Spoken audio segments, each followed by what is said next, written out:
What do typical people not get about living with ADHD? Story 1. People don't get how exhausting it can be to constantly fight with your own brain to do the simplest tasks, or how deeply it affects your self-esteem when you're labeled as lazy or inattentive. Task avoidance is my biggest issue, and yes, the resulting shame from having to admit that I struggle with such simple crap that everyone else can do with no thought. I feel so bad because when I was an adolescent, I had task avoidance bad and caused my mom a lot of grief for never doing my chores as expected.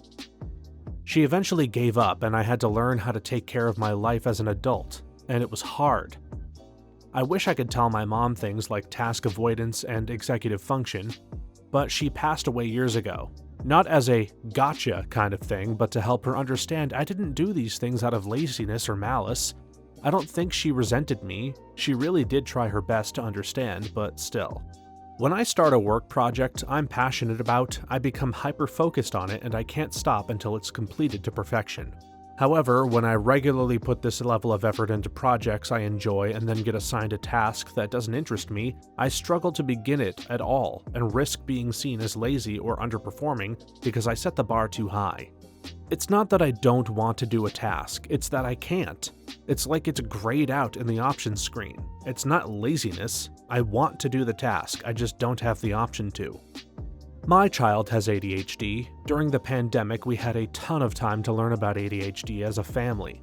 We worked out a lot of details to help our kiddo learn how to do important things despite the option being grayed out in their head. They also used these exact words. They simply could not make a beginning of it, no matter how much they wanted to, but at the same time, homework is worth a grade, and grades are important. Learning is important. Washing yourself is important. Failure is not an option. Know what worked? Well, apart from ADHD meds, which are critical for some, 1. Sit the person down/stand them up. Ask them if they need the bathroom. Ask them if they are hungry. Ask if they need a beverage. Ask if they need a shower. Remarkably, a lot of the options are grayed out because there is a more immediate need in the way. Always make sure your ADHD person is fed, warm, snuggled up, preferably with a dog or cat, and doesn't have to use the toilet. Help them with the basics and give them a solid hour of prep time, especially over the weekends. 2. Double body the problem. If someone is doing it with you, it's so much easier. 3. Start it for them. Sometimes that little impetus or push is more than enough. For my child, this involves both of us going to our designated homework space and pulling up the assignment. For the first paragraph, my child will narrate their thoughts and I will type them. Eventually, my child will wrestle the keyboard away because I'm bungling it. That is the point of entry. The child can do the task themselves. Bonus points. Ask them to explain why you're doing it wrong. That can become part of the cognitive task. Numbers 2 and 3 were huge for me as a kid. I'd also say when someone tried to push me to start, if they didn't give me the space to vocalize my issue or frustration, hopes, fears regarding it, etc., I couldn't start. Now, if I believed they understood or were really listening, it would only take a few minutes of vocalizing this before numbers 2 and 3 would work, but if I felt like they didn't care or didn't understand well, we'd have an hour of talking about it or I'd just shut down. Most of it came from some form of perfectionism, and not understanding/internalizing that no teacher cares if it is good or whatever, just get it done. For me, I wanted to do it well, and so I'd freeze or not know where to start. And I do not mean objectively correct. I mean a good piece of work versus simply completing the assignments. I assume this is why math homework was easier for me versus a science project, not a lab or an English paper, for example. Once I internalized it as a game of providing the teacher what they expected was winning, I could turn it into a game for myself. I took a lot less pride in my work after that, unfortunately, and didn't like my output as much compared to the stuff I did before when I cared about it, but I started getting good grades and completed the work. That's a failure of our system, but whatever, I gave up trying to fix/rebel against that years ago. Too exhausting. Let mediocrity reign supreme. Story 2. It is truly a special kind of hell to be a perfectionist in the deepest reaches of your soul, but at the same time, not have the drive or ability to achieve said perfection. Sometimes for me, it's like this administrator in my head stops me and says, "This isn't going to end up perfect like I want, so why even start?" And that gets in the way of me trying so many things I want to do. Moral perfection is brutal as well. ADHD people often feel or actually are misunderstood. They read social situations wrong occasionally, and emotionally they often struggle to process things.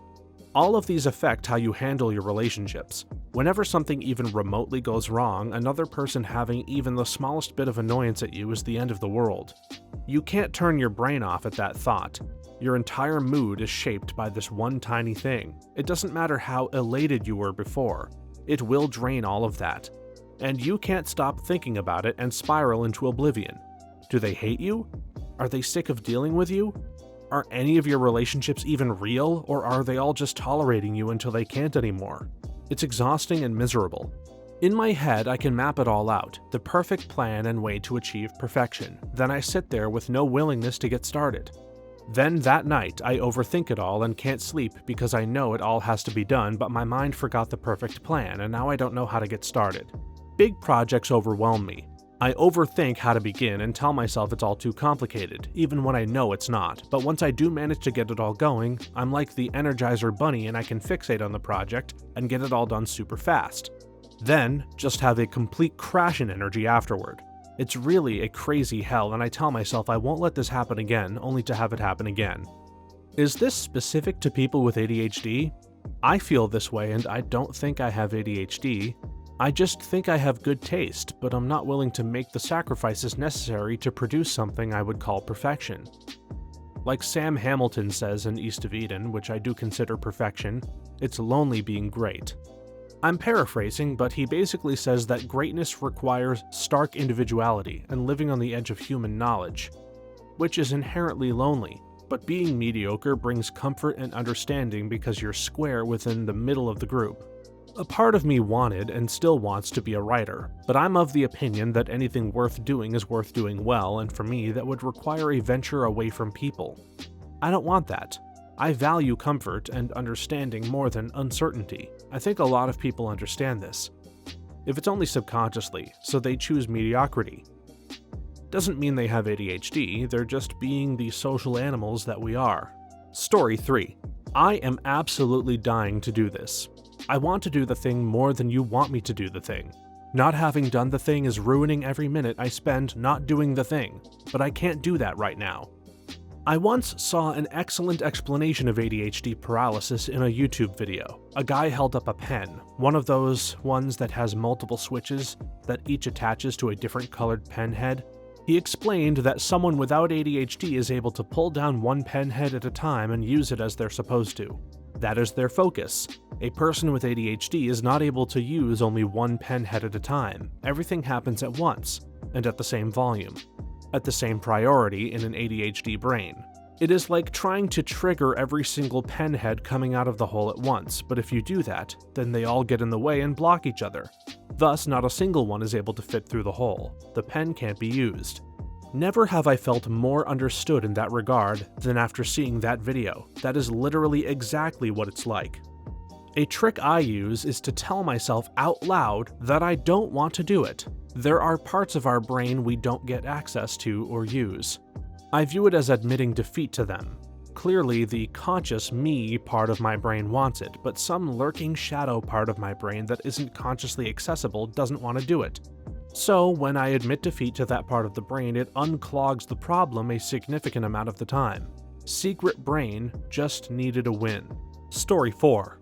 Many of us have used stress to focus in the workplace. You can't turn it off and it leads to burnout. Did this for years during undergrad and it vastly hurt both my physical and mental health. I'm still recovering and I beat myself up for not being more productive consistently. But I would have literally killed myself if I didn't change. The stress was literally killing me. I had a bit of an epiphany a few days ago about why I get so anxious at work. Like many undiagnosed ADHD kids, I always had trouble getting my schoolwork done. Would ace the tests, but remembering to do the actual slogging through the busy work was a constant struggle. My parents ended up using my hobbies and extracurriculars as a bit of a carrot, except that they would only ever be threatened or actually taken away. I understand that they were trying to teach me responsibility and how my actions or lack thereof have consequences, but what I internalized from that experience is that the things that I love are always in danger of being taken away if I'm not perfect. It's certainly not the only thing going on in my head, but I think it's a significant contributor to why I feel on the edge of panic from the moment I clock in to the moment I clock out of work. The really sad part is that those hobbies and extracurriculars that I wasn't able to participate in may have provided me a structure to learn how to take care of what I needed to take care of in a more organic way. So anyway, this is a reminder for anyone with neurodivergent kids, your child's lack of executive function is not a moral failing, and they need positive scaffolding to succeed, not negative consequentialism. My mother still doesn't think I have ADHD, probably doesn't even realize that it's real. My father died before I was diagnosed. It sucks. I've learned to turn on some elements of the superpower that is hyperfocus by creating false urgency or putting pressure on myself that I must do X because I said I would. The good thing for my own personal spicy brain is that I psychologically own something if I say I'm going to do it, and pathologically can't allow it to fail or not deliver, so I spin this around to channel the spicy into delivering on something I need to do. It's mental, right? I know I'm doing it to myself, but it doesn't matter. Monkey brain just does things. Monkey brain happy thing done. Monkey brain gets bananas. The downside to this is that generally, things that I took ownership of months ago creep back up because Susan has screwed it up again. Screw you, Susan. So because I was involved in the previous fix, I'm unable to move on without severe personal pain by not getting involved in refixing what Susan broke. My coworker and I are the only two in our role at our job. Part of our job involves testing children for ADHD, assessing anxiety, learning disabilities, etc. She 100% has ADHD. She's so scattered and is always late with her work, but since she's been there for so long, it just seems normal. I came along a few years ago and I have developed very good executive functioning skills to maintain my workload, and I always get everything done in a timely manner. Of course, I occasionally run into caseloads where I'm short on time, but those are usually extenuating circumstances. I wish she could see what I see. She struggles so much and is always so flustered, but she and I are not at a relationship point where I would feel comfortable approaching her about ADHD. I highly doubt that she would seek medication. She's been at this for so long that it's normal to her, but since I came along and can meet deadlines with ease, staff are beginning to notice and make comments about her work. She is so sweet, but if I approach her about my suspicions of ADHD, I absolutely know she will become defensive and hostile about it. She will make it a problem in the workplace, and that's just not worth my peace of mind at work. She's been at this for so much longer than I have. She is so used to being extremely stressed, and that absolutely fuels her to get her things done. She's come close to burnout, but I think our school breaks revive her enough to push through the next cluster of school days. Story 5. I wish people understood that ADHD doesn't just affect your ability to focus. It really needs to be renamed. ADHD changes your brain chemistry and the way that different parts of the brain communicate with each other, which means that it has a ton of symptoms that affect every part of our daily lives. We have trouble with executive function, which means that no matter how hard we may want to do something, we may not be able to force ourselves to do it. We struggle with motivation because every task is a high priority, yet our brains don't reward us for completing them. We have sensory issues, because we cannot control which things to pay attention to and which things to block out. Some of us, like me, are not capable of blocking anything out unless we're hyper-focused, in which case I will sometimes literally forget to breathe. We have auditory processing issues, and I couldn't tell you why. As far as I know, it's just to make our lives harder. On the bad days, speech has no meaning. It's just sound. It's like the adults talking in Peanuts cartoons. We want to listen, but it's just noise. We have trouble regulating our emotions. It's different for everyone, but for me, emotions are either unbearably intense or non-existent, and there is no middle ground. There's so much going on for us at any given moment that it's no wonder we can't pay attention. It's exhausting. It's not cute or funny, even though we do enjoy poking fun at ourselves. I don't think it's much of a stretch to say that most of us would give anything to have our brains function normally. Plus, the memory issues. It's so frustrating to get up to do a thing and then end up in a loop because I forgot what I was doing in the middle of doing it. So I have to circle back around trying things to shake loose the memory of what I was doing in the first place. The memory issues combined with the auditory processing issues plus being embarrassed about the whole thing means I often miss conversations or key info or completely forget that conversations happened. Having to ask someone to repeat themselves sucks. Usually they get super upset, saying I'm disrespectful and obviously don't care if I can't pay attention to what they're saying. I'm sorry my brain decided to scramble the noises coming out of your mouth and then decided to not absorb the info because it wasn't getting a dopamine hit. I'm literally struggling my best to pay attention and make sense of what's going on, and I'm genuinely confused and frustrated with the situation too. It makes school so damn hard because teachers will get pissy and then say you should have been paying attention. Thank goodness my college has accommodations for the auditory issues and lets me record all of my lectures. They gave me a Glean account for my online classes, so I can record those easily too.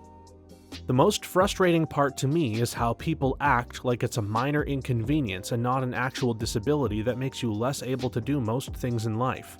Telling someone with ADHD who is trying that they just need to pay attention is like telling an ambulatory wheelchair user that they just need to walk. Sure, they can do it a bit with much more effort than most people, but it's unreasonable to expect them to manage just as much as an able-bodied person could do every day. Spot on. I only have one thing to add, maybe specific to my life. I hate having decisions put on me. I make decisions all day long about everything I do. I don't want to come home and get bombarded with more decisions. My wife is pretty fantastic and understanding with everything you listed, but as soon as I get home from work, what should we have for dinner? Should we go or order out? From where? What are we doing this weekend? What do you want to watch? Should I? Can we? What about? Meanwhile, I started grinding my teeth and screaming internally halfway through the first question. Is it just me? This is so real. My parents came to visit me this past week for the holidays and wouldn't give any input when asked, and it made my life so much harder. Me. Where do you guys want to eat? Them. Oh, we don't care, whatever you want to do. Me. Well, what kind of food are you craving? Them. Oh, it doesn't matter. You know we will eat anything. They obviously want to do fun things while they're here, but they don't even think about it prior to arriving, even though I've asked them to. I felt bad because I felt so exhausted and just wanted to rest, but it was mostly because I had severe decision fatigue. The lack of object permanence can also be a real doozy, especially considering it can apply to people as well. Sometimes I can go months without talking to a friend, and that can be extremely hurtful to them, even though it's never intentional. Meanwhile, I can pick back up in the relationship as if I saw them the day before. I was diagnosed with ADHD in high school, 34 years old now, and this has always applied to me and has been so much more frustrating as I've gotten older. I love my friends dearly, but it's like, if I don't get to see them that often, ones who live far away come to mind. It's like it doesn't occur to me even though we've been good friends for over a decade, and when it does, I have a hard time doing it, like catching up on FaceTime for some reason, and I hate it and I don't know why.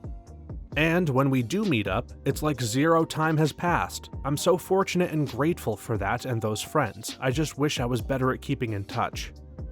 Story 6. I really want to do the things I have to do, but sometimes I just can't. I'm more annoyed about it than you are. Helped my best friend move halfway across the country, essentially spur of the moment a couple of months back, and plucked something out of her stuff she was giving away to Goodwill to send to a friend living across the country because I knew she would absolutely love said thing. This was mid-October. I get back home and find myself with a lot of time on my hands. Nevertheless, it sat there until early December when I finally went to FedEx. A month and a half of need to do that, and it took me like 15 minutes to pack and 5 minutes at the FedEx down the street. If only people cared enough to even try to understand. I'm sure some do, but not those in my life. I'm lazy, apparently. Never mind that even with ADD and bipolar depression, I single-handedly took care of my precious dad when he was ill until he passed away. I didn't want or expect any kudos for it, and am grateful for every minute we had together, but it was work, by myself for 3 years. No one, including my stepmother, my aunt, or my sister, would pitch in to help, but I'm the lazy one? It still enrages me to this day. I haven't been able to figure out what exactly stops ADHD people from just doing the task in front of them. No distractions, no other priorities. It's a simple thing like picking up the clothes from the floor and putting them into the hamper. And you just freeze.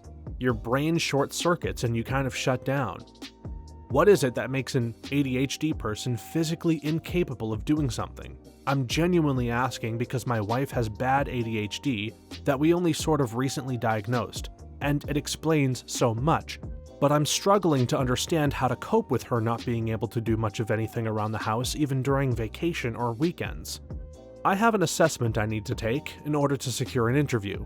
I've been out of work for months due to mass layoffs, and with the job market absolutely sucking right now, this could be a big chance for me. But I'm so damn nervous about what the test questions will be like, especially after I failed the CBRE assessment. I have no experience with AV installation, but I don't have any other jobs on the table. But worrying about the damn exam keeps making me too stressed to take it. I want to pass the exam, but I don't know what to expect. I'm sure I could quickly learn anything in the AV field, but it's just getting through that first step that's stopping me. Honestly, I hate these damn exams/personality quizzes so much, especially since they just incentivize lying to the employer rather than providing one's true personality. Story 7. The environment around you can really overstimulate you when it doesn't bother others. Then, you get irritated and people don't understand why. Something like Chuck E. Cheese or an arcade is pure hell. This. It was what led to me finally getting an official diagnosis. Tabled at the Gen Con art show for the first time and ended up crying uncontrollably towards the end of Saturday. Nothing was objectively wrong, I just couldn't handle the constant noise and movement of the crowds, even with my table to give me my own bubble of space. I feel the same way too, but sometimes the chaos is helpful. I work in ER, so sometimes having stress and being forced to focus on a task and work on priority-based things feels normal because it kind of lines up with how my brain feels all the time. I found that at least 50% of my coworkers are also on ADHD meds, interestingly enough. But there are other times too when I feel like there's so much noise and tasks and things happening that I genuinely get overstimulated and need a couple of seconds to buffer and process information, because it's too much and my mind will bounce around everywhere. I absolutely hate the checkout area of my local Walmart. It's been made into an overcrowded vestibule of self-serve checkouts with blinking lights on each checkout indicating if it's empty, chimes from each checkout as they go through different steps, and 2 or 3 employees rushing through this tiny area, yelling to each other and people waiting in line. All the while, customers, crowded closely together, overlap voices, and the PA system is constantly saying something overhead. I just can't process at all. It's too many things all at once in a very confined area. Hard to explain to people that it's not an issue with shopping, but the overstimulating checkout that makes me avoid a quick trip to Walmart. I just got diagnosed right before 34. It's odd to me because the real overstimulation never really happened to me. Then I got really sick, and after recovery, what turned out to be ADD went into overdrive. Now, going to a mall will screw me up for the rest of the day if I didn't take my meds. Before the overdrive, I was just able to ride the rush of deadlines into finishing uni. At work, looking back, I haven't had a normal work week beyond the honeymoon period of a job. I just looked busy while being stressed to the gills until deadline pressure kicked in on Thursday afternoon and I'd finish my entire week's worth of work in 1.5 days. And then the weekend gave me just enough of a break to do it all again. Story 8. The irrational rage when someone innocently interrupts a hyperfocus. Yes, and so much of my hyperfocus is spent on keeping my outer world in order and under control because the distraction of a disordered world means my brain is in discord and I'm non-functional. For me, in my 20s and 30s, that hyper-focused motoring on, getting tasks accomplished made me look like the best employee, or what have you. But by 40, I crashed. Parenthood, age, and changing hormones mean I don't have the stamina to muscle through my ADHD and turn it into my advantage. I deal with transactions that are thousands and thousands and thousands of dollars. Sometimes the matching is easy, sometimes it's just so damned complicated. My poor kid came down in the middle of a complicated math moment that was taking me a long time. But I was slogging through to ask me how old the pimple patches were in my bathroom and what happens if they're too old, and basically scared their face would fall off. And I was very short in my responses because to me it was unimportant in so many ways, but obviously was important to them. I immediately recognized I was in the wrong, apologized, Googled the answer, and we worked on a way to communicate during work hours if there was a pressing matter, or if I needed more time before Pimple Patch Pandemonium 2.0 could be solved. Story 9. One big thing people don't get is how exhausting it is to constantly have your brain jumping from one thing to another. It's like trying to focus on a conversation while hearing 10 other conversations happening in your head. Also, it's not just being easily distracted. It's about having difficulty organizing thoughts, managing time, or following through on tasks, even if you really want to. The struggle to just focus isn't laziness, it's a brain that works differently. People also don't realize how much energy it takes to try and keep up with everything. The feeling of being overwhelmed is constant, and let's not forget how frustrating it can be when people say, "You don't look like you have ADHD." It's invisible, but it's real. I really hate the phrase, "You don't look like you have ADHD." Damn, I spent years trying to find help for depression and anxiety. I met therapists and doctors who are well known in the medical field, but I wasn't diagnosed until I was 37. After 15 years of an eternal battle against anxiety, literally no one saw ADHD in me because I learned how to mask it so well. And I'm the inattentive type. My therapist even apologized to me for not noticing it earlier, and I saw that he felt real guilt. We have literally just recently started to learn what ADHD really is about. The idea that we would look like something is so outdated and shows how poor knowledge of ADHD is. Managing time is the hardest. Any appointment ever stresses me out because my brain will get caught up in one specific detail about it, and then I might miss a crucial detail elsewhere. I missed my flight this morning, thankfully got on another flight that could make my connection, and I was very fortunate for that because my brain was so focused on my flights for tomorrow that I just didn't think about the flight I had for today in order to make the one tomorrow. Having multiple meetings in a day stresses me out like no other because I'm constantly stressed if I'm gonna miss one. Sometimes I do, or I remember last second and barely make it. I hate it. Put it in a planner. Wow, you don't say. Ugh. Story of my goddamn life. I would just randomly zone out in the classroom as a kid.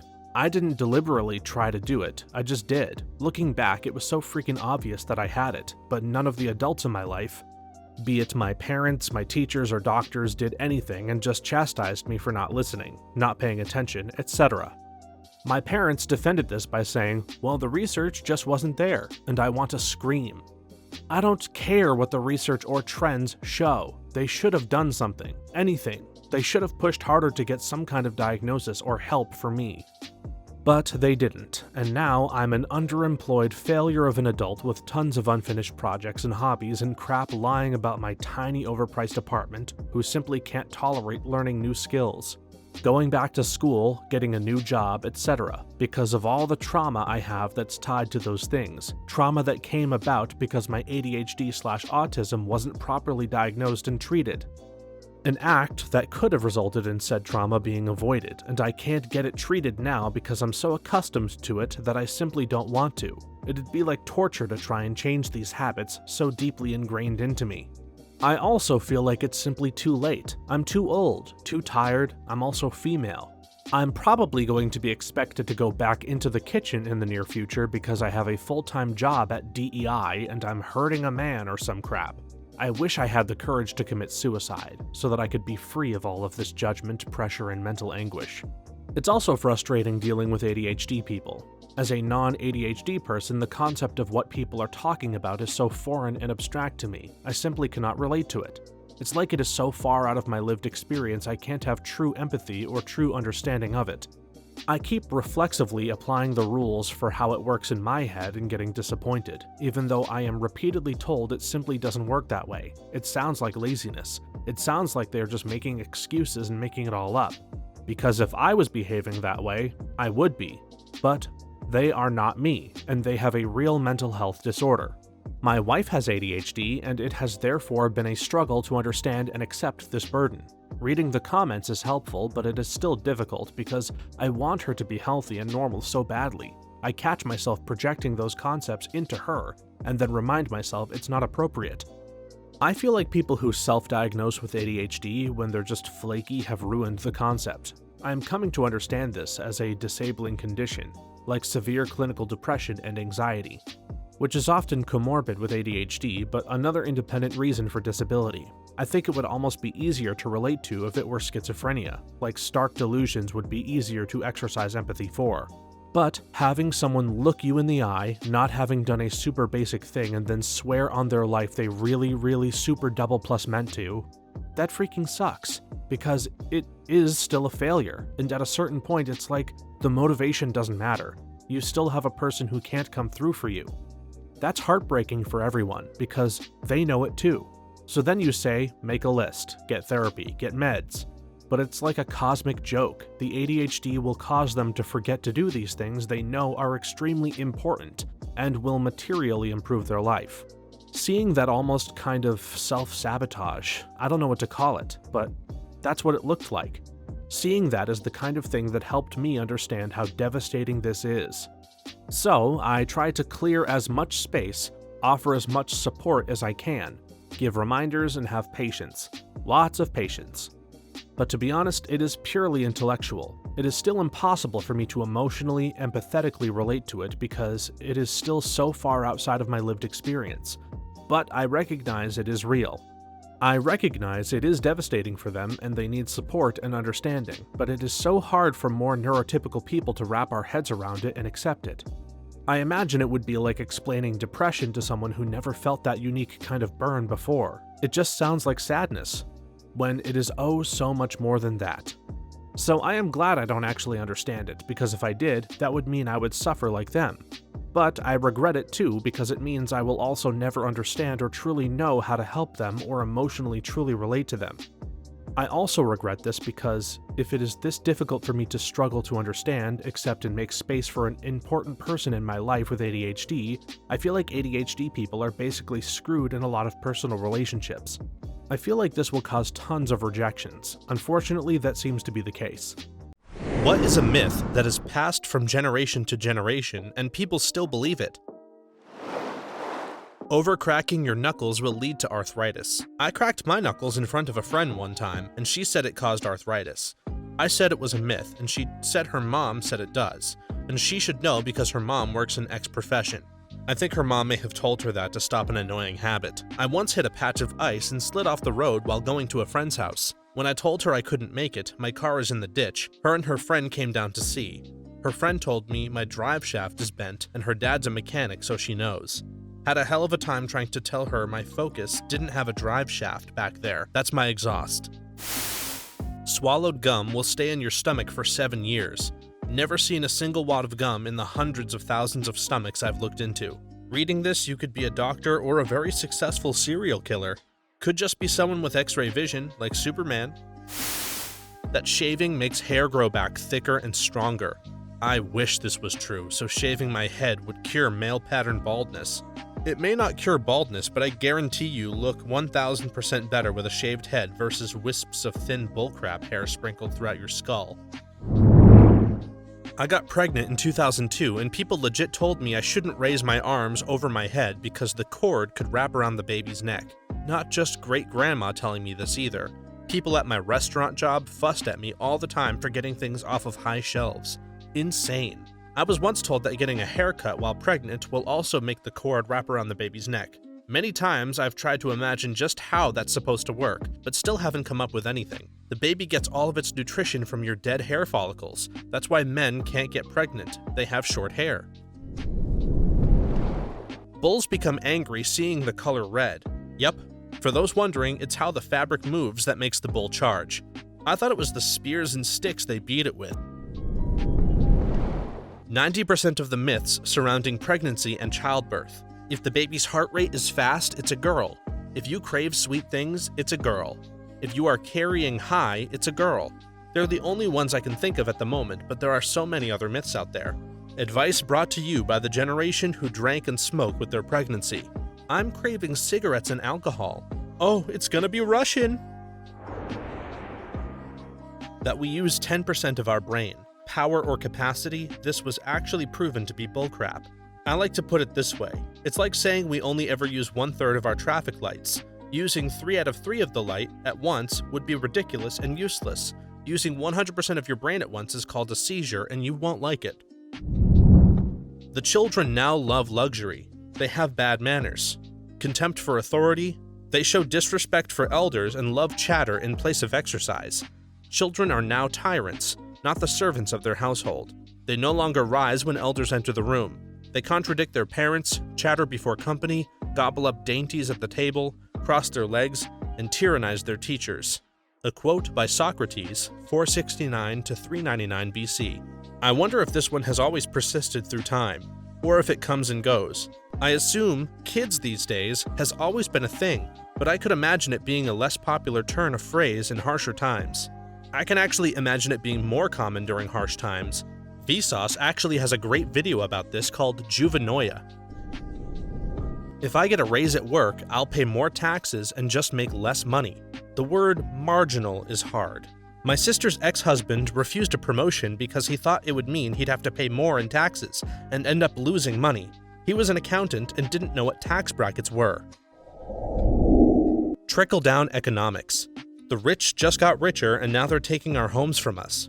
Taking our homes and selling them back to us on a subscription basis. That your generation is always the last good generation. There's a recorded quote along the lines of, "Kids these days don't respect their elders, have bad manners and don't follow the rules, etc." by Socrates. One of my favorite historical texts is this diary ranting about how all the youths are lazy, disrespectful, and don't know the value of hard work. It's from the 1100s Japan. You'll catch a cold going outside with wet hair, but it does make my head hurt like hell. External brain freeze. That being out in cold weather will make you catch a cold. The cold is a virus that you catch from others and has nothing to do with the outside temperature, but tends to spread in the winter when we spend more time indoors with others. So basically, we should be out in the cold in winter. Having the overhead light on in a car while driving is illegal. I don't know, man. My dad was pretty adamant that it was an extreme safety hazard to have those overhead lights turned on. At night, it can turn your windshield into a mirror. That's annoying. You eat 8 spiders a lifetime. You eat 8 spiders in a lifetime is a statistical error. Spiders George, who lived in a cave and eats 10,000 spiders daily, is an outlier and should not have been counted. Mom told me if I shaved my legs, the hair would grow back thicker. It doesn't. They see preteens and early teens shaving while also going through puberty and think it's correlated. Of course, as you descend through puberty and into adulthood, the hair will get thicker and darker, regardless or not if you shave it. The myth is actually usually attributed to the fact that the tips of your hair are pointed, but when you shave, you temporarily make them blunted, which makes the individual hairs look thicker. My dad insisted that if you didn't dry your hair immediately after getting out of the shower, you would catch your death of cold. As far as he was concerned, letting your hair stay damp would immediately give you a respiratory illness. Similarly, putting away dishes that weren't completely dry would purify and poison someone. I know germ theory wasn't very well understood when he was a lad, but the water was basically the end of all things as we know it to him. Your dad wasn't a cat, was he? Your job will notice you and give you promotions for working hard. Your hard work will be rewarded by giving more and more work until you break or burn out. Anyone can be what they want when they grow up. This is the original lie.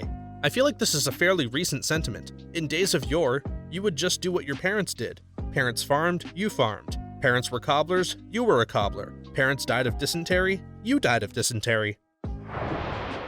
That you should respect your elders because the elders are somehow inherently respectable even when they're total pieces of crap.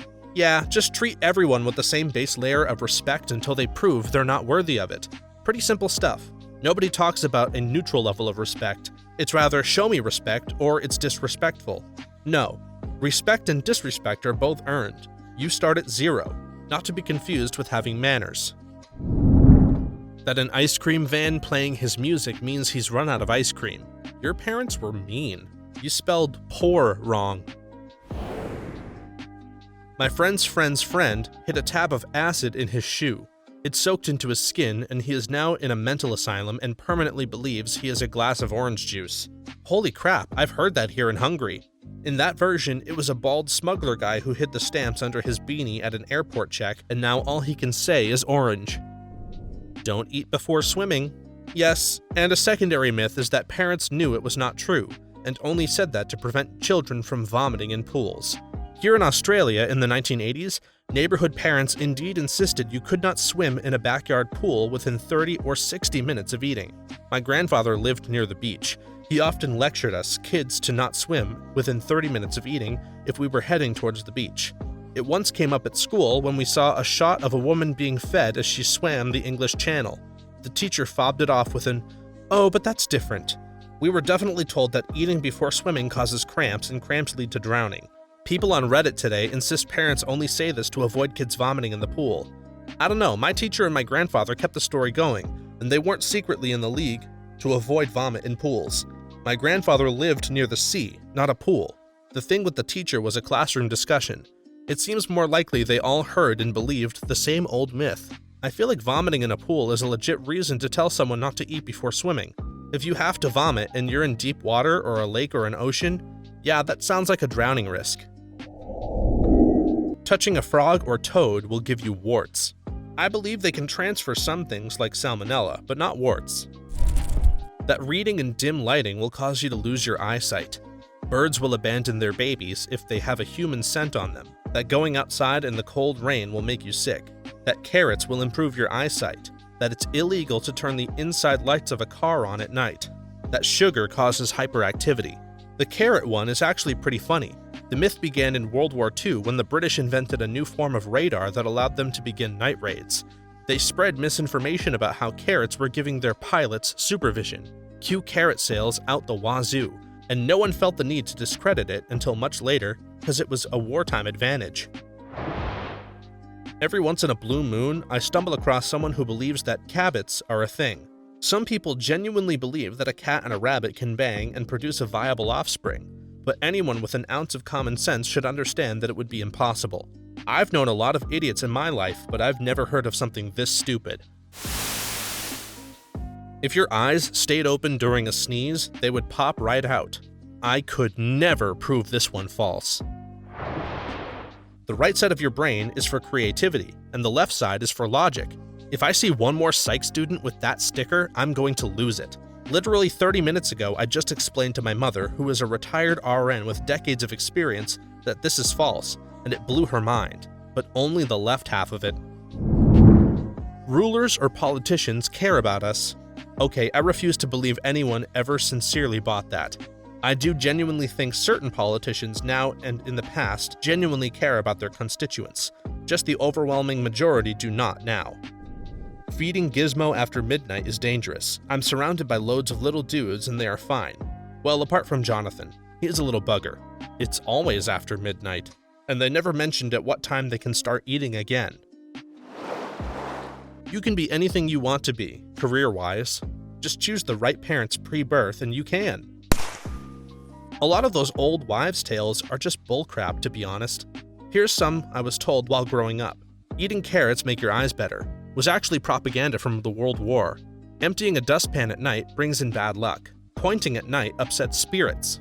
Seeing a black cat is bad luck. I now try to pet every black cat I see. Leaving the fan on at night can kill you. Was not told this personally, but I heard it often from friends.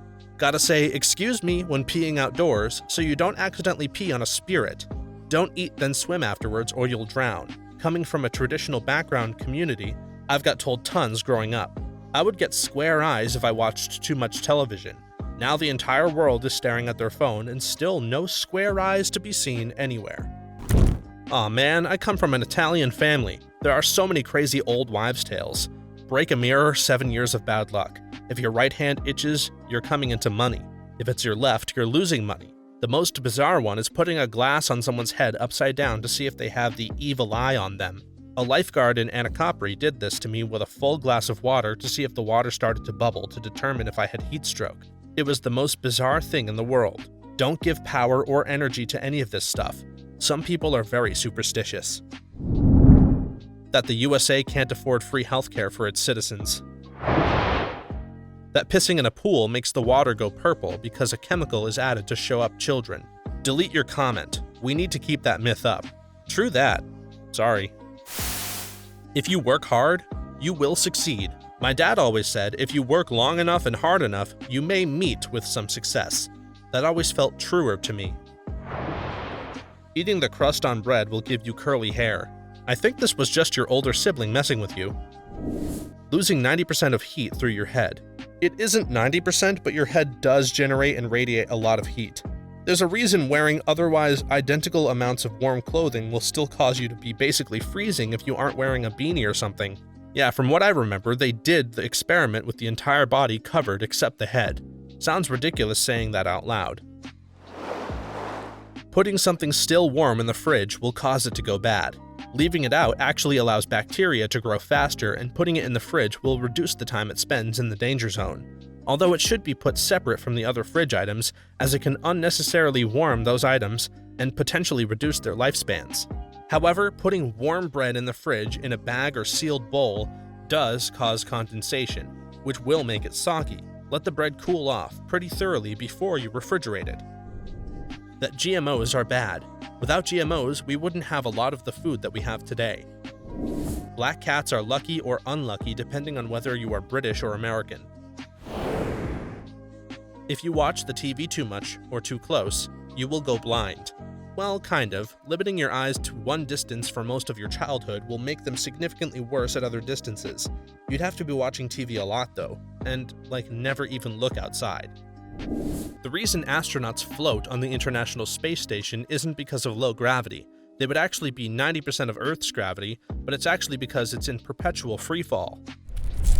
I before E except after C.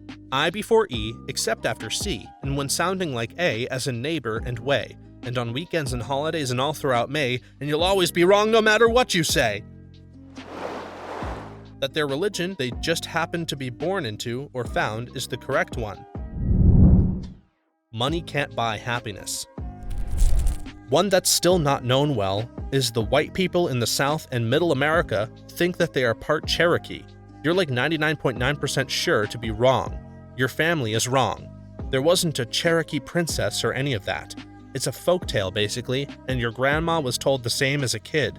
She told your mom, and then your mom told you. People get defensive about this because you have to accept that A, your family accidentally misled you on something your whole life, and B, you don't have some magic Cherokee princess Native American blood. You're just white. This is what happened with Elizabeth Warren. She was told this tale and believed she was part Cherokee. I was also told this and believed it while growing up. Almost all of my friends were told the same about themselves too. Just a folktale passed down the generations. Republicans are for less spending and tax cuts. Sticks and stones may break your bones, but words will never hurt. Bullcrap. I had to endure people constantly putting me down and mocking me in school, and I felt absolutely worthless and destroyed that people could be that cruel. And my experience is nowhere near as bad as it can get, like false rumors, harassing the parents, etc. You can choose your friends, but you can't choose your family. Yes, you can choose your family. My best friend has been more of a brother to me during my most difficult moments, and my real brothers were nowhere to be found. Rubbing VapoRub alleviates your illness, especially rubbing it on your chest, back, feet, and arms. You're basically covered in scented petroleum jelly or Vaseline. Study hard, follow the rules, get a job, pay your debts, finish your mortgage, die. That you have to slave away in a job working for somebody else to have a happy and successful life. Religion? Let's be honest here. If not for indoctrinating their children, no religion would exist today. Imagine that you are a grown adult who has 17 years of scientific education behind you, a grounded understanding of biology, physics, and chemistry, topped with basic competence in philosophy and ethics. And then someone shows up and tells you the way this world really works are based on myths and legends of desert-dwelling Bronze Age people, and the point in life is to develop a personal emotional connection to a zombie carpenter via telepathy that lived 2,000 years ago and was born from a virgin and now lives in some extra-dimensional paradise where all the good dead people also go. Come on. As someone with chronic kidney stones, I get sick to death of all the water myths out there. You need 8 whole full glasses of water every single day in addition to everything else you drink, otherwise you'll be chronically dehydrated. No, you don't. If you only drink when you're thirsty, you're actually killing yourself with dehydration. Your thirst sensor is most likely fine. Have some water if you're thirsty. If you're not thirsty, then you don't need to drink unless you want to. Coffee, tea, and anything else containing caffeine will dehydrate you when you drink it. It's a net loss of fluid no matter how much you drink. Yes, caffeine is a diuretic. No caffeinated drinks will not cause you to lose fluid. This is a myth. You should still drink things that aren't coffee, tea, soda, energy drinks, because if you live off of those exclusively, you'll cause yourself some problems.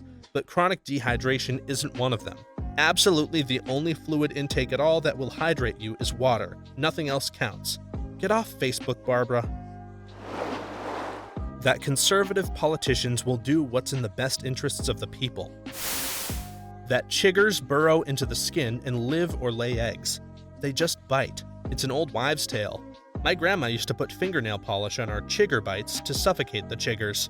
We were covered in pink polish all summer. Carrots improve vision. Has to be on the list of top propaganda campaigns. Started in World War II to cover for the use of radar. Still to this day, more people I meet believe it than don't. Have you ever seen a rabbit with spectacles? I rest my case. Our current civilization model is the only viable way for society to exist. It's a bald-faced lie. Taking hot showers is good for sunburn. Helps draw out the stinging. When I was young, I would always get sunburnt on vacation. My dad always told me to take hot showers. I suffered through the pain thinking it would help. Turns out it was the worst thing you can do. That crime as a whole can be stopped. Never. Minimized? Sure. Gone completely? Never. So stop listening when some stupid politician tells you they're tough on crime. It doesn't mean anything. Every politician is, and none of them will ever do anything to fix it. If you work hard, things will turn out well for you in life. There is a lot of luck that goes into the mix that generally isn't mentioned. That nightshade is a poisonous plant. The European variety of nightshade, belladonna, is poisonous. However, there are other varieties that are completely edible. When European explorers went over to the Americas and Africa, faced with the contradiction of seeing indigenous peoples eating nightshade stalks and leaves as part of their diet, came to the conclusion that it must be because the indigenous people were closer to animals than humans. To this day, people still believe that black nightshade is a poisonous plant entirely rooted in racism. Scholars across generations have defended this lie. Checking Halloween candy for whatever the hell it was checked for. Razors, drugs, whatever the myth was. Yeah, I had a friend who was way too old to still be believing in that lie. Oh no, this one M&M is misshapen. That means it's been poisoned. And the look of horror on her face when I took her M&M and ate it was potentially worth dying over. Spoiler, I didn't. That the USA is a democracy. As long as there is the Electoral College, 2 senators per state, and gerrymandering, the majority won't rule. Believe in these ancient stories told by illiterate and uncivilized people. Believe in an afterlife based on a reward or punishment for how you behave here and now. Believe in a totalitarian cosmic being who demands your obedience, love, and servitude. And believe these particular people who claim to speak on behalf of and/or rule society on behalf of this all-powerful cosmic being. Also, believe that you are automatically guilty for existing as a sentient being, and that your guilt can only be absolved by this social hierarchy that towers above you. Also believe that non-believers and nonconformists are responsible for everything that is wrong with the world. That eating after a certain time causes weight gain, when in fact it has more to do with what time you go to sleep and not a specific time of the day. It's more of a correlation than anything. People who tend to eat late tend to be the same people who overeat. It's the same thing with getting poor sleep and weight gain. Eating close to bedtime definitely helps cause acid reflux and a poor night's sleep though. Breast milk lacks nutrition after 4 to 6 months. Whoever said that? Most religions. Your name makes this so much better, lol. Curious though, what do you mean by most?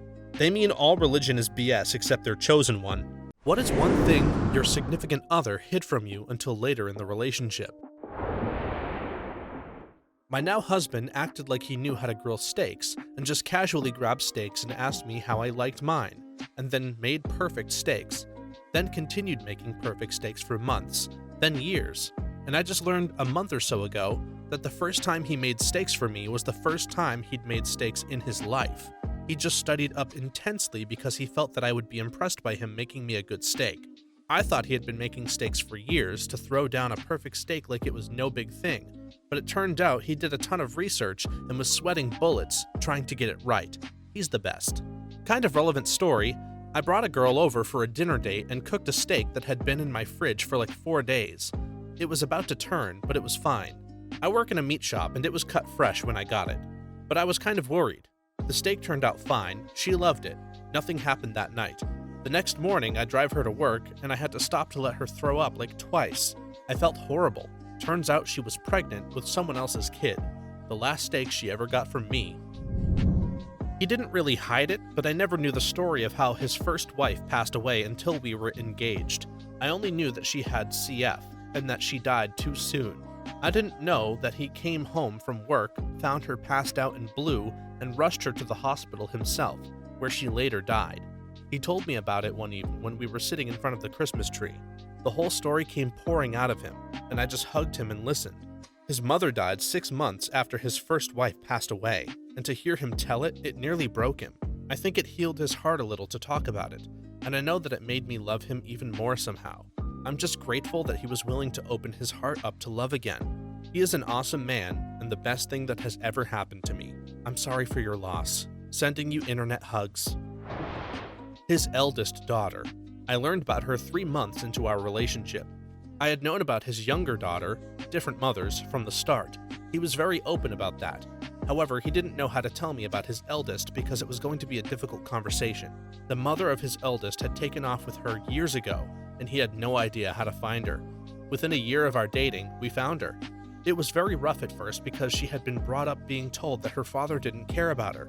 Typical parental alienation. Within the next 5 years, her father and I got married and she opted to live with us. Now she is an adult, living her life on her terms, and we are incredibly proud of her. That's a feel-good story. He actually bought his favorite sweatshirt from Walmart. At first, he told me Costco because he thought it made him sound a little classier. The funny thing is, it sort of does. I mean, you have to be a Costco member. It shows commitment to being part of an elite institution as well as the responsibility to finish 10 kilograms of Ruffles and 7-layer dip. Not to mention perseverance when finding parking at 2 p.m. on a Saturday. A man who buys their favorite shirt from Costco is a man who can deal with my crap. My girlfriend swoops her hair over her left eye. I thought it was just an emo hairstyle until I found out she was blind in one eye. One of my exes waited months to tell me that her godparents, that she lived with, were actually her ex-boyfriend's parents. I actually didn't mind it until he moved back in. There should almost always be full disclosure, but this is a lie by omission I can understand. That is such a weird situation that sounds like a cheap way to cheat with an ex. That's gotta be a giant crap sandwich of a situation romantically. This mindset is why everyone assumed I was cheating with my ex. But the reality was I didn't want to be homeless. It was crappy to be in a position like that and have everyone judge you for something that you weren't even doing. My girlfriend, now wife, and I had been living together for 2 years before I told her I watched Star Trek. I was worried she would think I was too nerdy. It was the early 90s, I had a VCR at my parents' house and I would have dinner with them once a week, and then watch the latest episode of The Next Generation. It all came out one week when my girlfriend and I were both over for dinner. We were getting ready to leave when my mom says, "Aren't you going to watch Star Trek first?" It was all out in the open. My girlfriend immediately felt bad for me, saying she would never even have judged me for watching Trek. She even watched a few episodes with me that I had on VHS at my parents' home. She liked it and thought the stories and themes were good. Trying to assuage my fears further, a few months later she surprised me with tickets for both of us to a Star Trek convention that was coming to town, so we went. After about 30 minutes of walking around the con, seeing autograph booths, vendors, and cosplayers, she leaned into me and whispered lovingly in my ear, "You were right not to tell me." This one is my favorite. Her response is spot on. I just found out that he's scared of snails and slugs after almost 13 years of marriage. Not me, but my parents. My mom told me a few years ago that on their first date, they went out for pizza. My mom's favorite is ham and pineapple, and my dad says, "Great, I love pineapple on pizza." Fast forward years and years of my dad eating ham and pineapple, and he finally confesses that he hates it. He actually ate crappy-ass pizza for 20 years instead of just admitting that he hates it. This was one of her life lessons for me when I started dating. This is sort of adorable, that he would lie all that time to share a similarity. I mean, he shouldn't have, but still, it's kinda cute. For something this harmless, I think it's kind of cute. He didn't want to tell her that she couldn't get her favorite kind. It's pretty funny that it continued for decades, though. My SO didn't reveal until much later that a sizable inheritance came with the relationship. It was a wonderful surprise, especially because we were secure financially without it. This is one of those times that it makes complete sense to hide something from an SO, at least for a little while. Even if someone isn't a gold digger from the start, a looming inheritance can certainly change people. That he hates sheets. About 4 years into the relationship, he proclaimed that sheets wrap around him when he sleeps, and he refuses to use them anymore. Apparently, he's always hated sheets, but just never mentioned it. Like the fitted sheets or flat sheets? I absolutely refuse to sleep with a flat sheet. The flat sheet. He doesn't care about the fitted sheet, but he rolls around a lot when he sleeps, so the flat sheet wraps around him. My friend is dating a farmer. No, they didn't meet on farmersonly.com. They did meet online, though. Anywho, they've been dating for 5 months at this time, and he refuses to take her to his town and meet his family because he's had a lot of girls date him for what he owns. She waited a year and had no problems, and he finally brought her to his town and house. His family is a multi-millionaire family. They own like 15 farms across the US. Their house is a mansion. She was super scared to be in a relationship after that. They're still dating, but she tries to buy her own things and not depend on him and his money. He can sing beautifully. We had been together for 2 years before I heard him actually sing. He would belt out random lyrics in the car with me in a fun, playful, not serious way all the time. The first time I heard him actually feel it, I was blown away. He has such a deep, soulful voice. He could do magic tricks. We were together for 13 years, and one day he pulls out a deck of cards and says, "Pick a card, any card." Fricker got my card and everything, just as smooth as can be. Never did it again. My husband, after we were married, dated 3 years, busts out and turns a restaurant napkin into an origami crane. This guy is not suave at all, typical awkward engineer. I am completely baffled as to why he didn't try to impress me with this at the beginning. Engineer here. Origami with bar napkins is my go-to on first dates. Works wonders. Origami bouquets as presents are also very cheap and a stronger aphrodisiac than almost anything known to man, apparently. Well, I'm the one that hid something from her, that I was a smoker. I got to a point where I'd hidden it that long that to admit it would be pretty much lying by omission, and I really liked her. And that's the story of how I quit smoking. You can hide a lot of things. Actively smoking cigs is not one of them. Chew, on the other hand, my point is that they knew and didn't care. Yep, not sure how people actually believe that they can hide smoking. It's extremely pungent. That she liked the person I could become, not the one I was.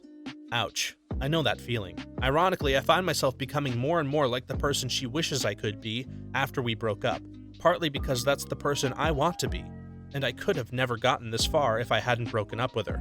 I had a very similar experience. So much of my problem was a lack of self-esteem, and a lack of confidence to pursue my goals, much of which came from constantly trying to earn the respect of someone who had no respect to give me. Cutting her out of my life was the most freeing decision I've ever made.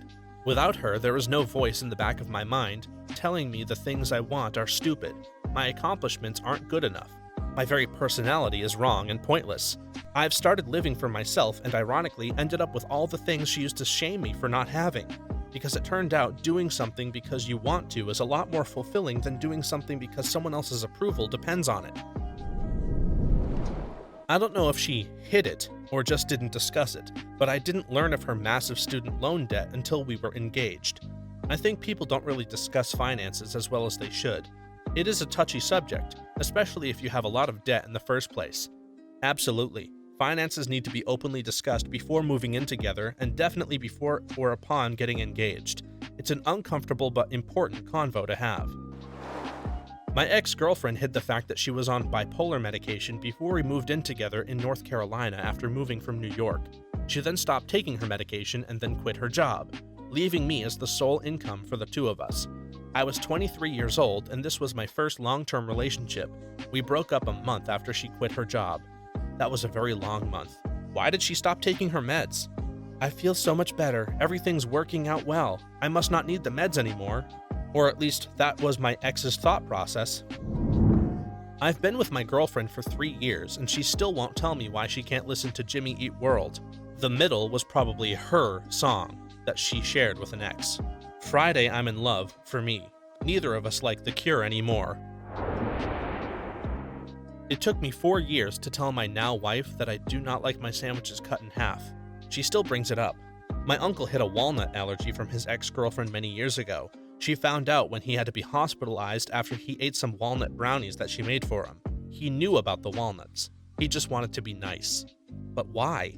Is the conversation at the hospital better than the conversation at home? When I was in college, I had no money and had shaggy hair, so I was wandering around the dorms looking for someone who knew how to cut hair. A cute girl overheard me and said, "Hey, I know how to cut hair." She gave me a haircut in the hallway and then asked if I wanted to go to Steak and Shake. I said sure. It's been 13 years, we're married, and she still gives me haircuts. About 2 years into the relationship, she confessed that she had no idea how to cut hair, but really wanted an excuse to hang out with me. She did it in the hallway and asked me to Steak and Shake because she didn't want me to look in a mirror and see the results. She's actually pretty good at it now, though. That is a pretty funny and unique start to your relationship. May the best of luck be with you guys. So, when I was younger, my group of friends had this tradition of messing with people who passed out, drawing on them, stacking things on them, etc. Anyway, one night I noticed there were a lot of people who passed out, so I started bingo daubing everyone on the forehead. Then I realized I was the only one awake. Not only that, but I had bingo daub the forehead of a girl I really liked. I didn't want her to get mad at me for bingo daubing her forehead, so I concluded in my wasted stupor that I had no other choice than to bingo daub myself. So I did. Years went by, and it was always a mystery who bingo daubed everyone. The girl I liked at that party had been my girlfriend for several years now, and I finally decided to come clean. She thought it was hilarious. But let me tell you, that ink they use in those bingo daubers is really hard to clean off your forehead. I was so confused. I thought bingo daubing was what you called teabagging. I was impressed that you could do that to yourself. Smart. I found out that my significant other hides candy from me in her car. In fairness, she does this because she likes the occasional sweet, whereas I attack a bag of gummy bears like a starved hyena. I bought Girl Scout cookies and left them in my car. It'll take me weeks to eat them, if I even finish them. Whereas if I bring them inside, they'll be gone in a day. There's also a chocolate bar behind the broccoli in the fridge. He brought me to a house party just a couple of weeks after we started dating. He pointed out a young lady, and he said that he'd been dating her before me. What he didn't mention was that he failed to tell her that the relationship was over. No wonder she was giving me the stink eye all night. I'm also 99% sure he was seeing someone else before we decided to get divorced, since he was spending all his time at the place his new girlfriend worked. Furthermore, I'm 99% sure he met someone else before they broke up, several years later, based on how they met and when they started dating. There's a pattern here. The pattern is that my ex is a crappy relationship partner who exits a relationship, finds someone else, and only then does his partner know he's finished. Like a monkey swinging on tree branches, you've got to get a firm hold on the next one before you let go of the last one. Your analogy is the best ever. Personally, I was the opposite of my SO. I laid it all out on the table right away. History of eating disorder, now recovered, depression, anxiety, self-harm, abusive childhood, etc. Because I wanted him to know what he was getting himself into. I was his first everything, and I sensed such a sweet innocence in him, it didn't seem fair to have him get emotionally invested in me and then feel trapped with a crazy chick due to guilt. I gave him every opportunity to bail, and would not have blamed him one bit for running away. I was past a lot of my issues, but I still had quite a bit of emotional baggage when we met that I was still working on. Instead of scaring him off, he actually respected my honesty and fell for me harder. Now we're married and expecting our first kid. Funny how things work out. I wish my ex was like you. She put everything out there eventually but refused to believe in the relationship or that I loved her. Kept thinking she was too broken for any of that. Ended up distancing herself and breaking it off. Not sure why I'm saying any of this or what it has to do with you, just felt like getting it off my chest. I guess just trust me that when he says he loves you, regardless of what you think, he means it. That kind of attitude is understandable. I kept asking him if he was only with me to try to fix me. Partially I felt like I didn't deserve such a nice guy, and he emphatically assured me that was not his intention. He has always enjoyed helping people and encouraging people to be their best, but he wasn't trying to make me into a different person. If I wanted help with something, he was there for me. and has always been super duper supportive. He fell in love with me for me, and again offered his support with anything I wanted to change about myself for the better. I asked about the fixing thing because I admit that was something I tried doing in my last relationship, and I got majorly burned for it. I tried helping my ex get his crap together, get his HS diploma, get his debts paid, and be a better person. Instead, he yelled at me for nicely pushing him and fell back into drugs and became an abusive asshole. Screw that. I found out that she was married before, for a green card for him. She doesn't know that I know. Story time, man. That's a hell of a cliffhanger. I found joint tax returns and divorce papers. He's a gay guy living in Florida. I guess it's the thing to do down there to make some extra money. I'm not mad, but I wish he would just tell me. I was even like, is that a wedding ring? After looking at old pics. She denied. I guess she thinks it's old news and not worth talking about. I was the one hiding it from my SO. I was about as deep into addiction as you can get, but was putting on a very, if I must say so myself, convincing facade of normality. Wasn't until random crap started disappearing from the apartment that I couldn't really hide it anymore. That was a conversation that will live in the history books. Same here, but it wasn't until after we got married that I became an opiate addict. It took a while for her to notice, but as soon as she saw the bank account getting lower and lower, she did some investigating and figured it out. We're still together, and I have been clean for over a year. Hope all is well with you. Yeah, it took me a while, decades, to figure out I needed to stop being a dumbass and clean up my act. She stuck with me through it all. Been clean for over 8 years. Now it's just a matter of habit. A friend of a friend found out his now ex-fiancé had a ton of student debt she had no interest paying off, and she plans to be a full-time mommy. She eventually cheated on him with a personal trainer because he went to a strip club.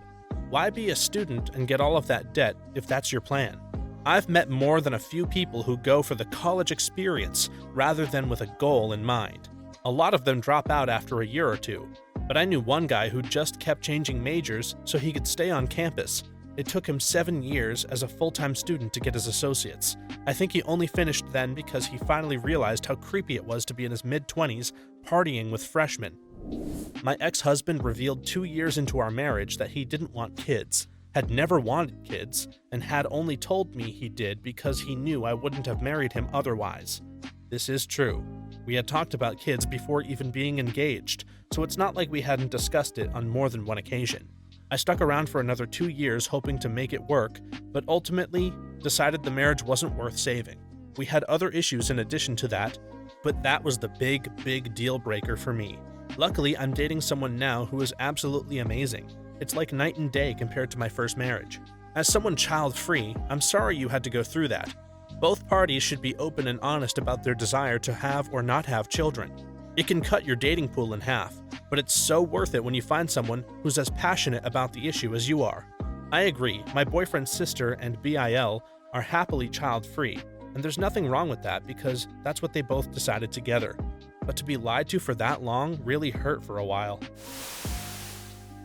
My ex told me he didn't have a Facebook. About a year into dating, long distance, he was a suggested friend. It didn't bother me initially because it's possible he didn't use it or think it was important. Nope, he was very active with his real-life friends and family, some that I knew, and listed himself as single. When I told him about it, he didn't give me a reason why, just told me to deal with it. He didn't have a reason to go behind my back or hide me from his friends or family. It bothered me that the ones who knew of me went along with it. It felt like he was hiding something, but I never found out. That was the beginning of our spiral downwards. Being long distance was hard enough, but he kept giving me reasons to not trust him. We broke up a year after that, and boy, it was messy. If it makes you feel any better, my ex had a Facebook, but she wouldn't add me, and she was single on there. Seems pretty clear to me. Sounds like you were a side chick. Glad you got out of that mess. The year is 2015, and I had been dating my wife, then girlfriend, for about 5 years. I was surprised to learn she had not seen Tropic Thunder, so I instituted an emergency movie night.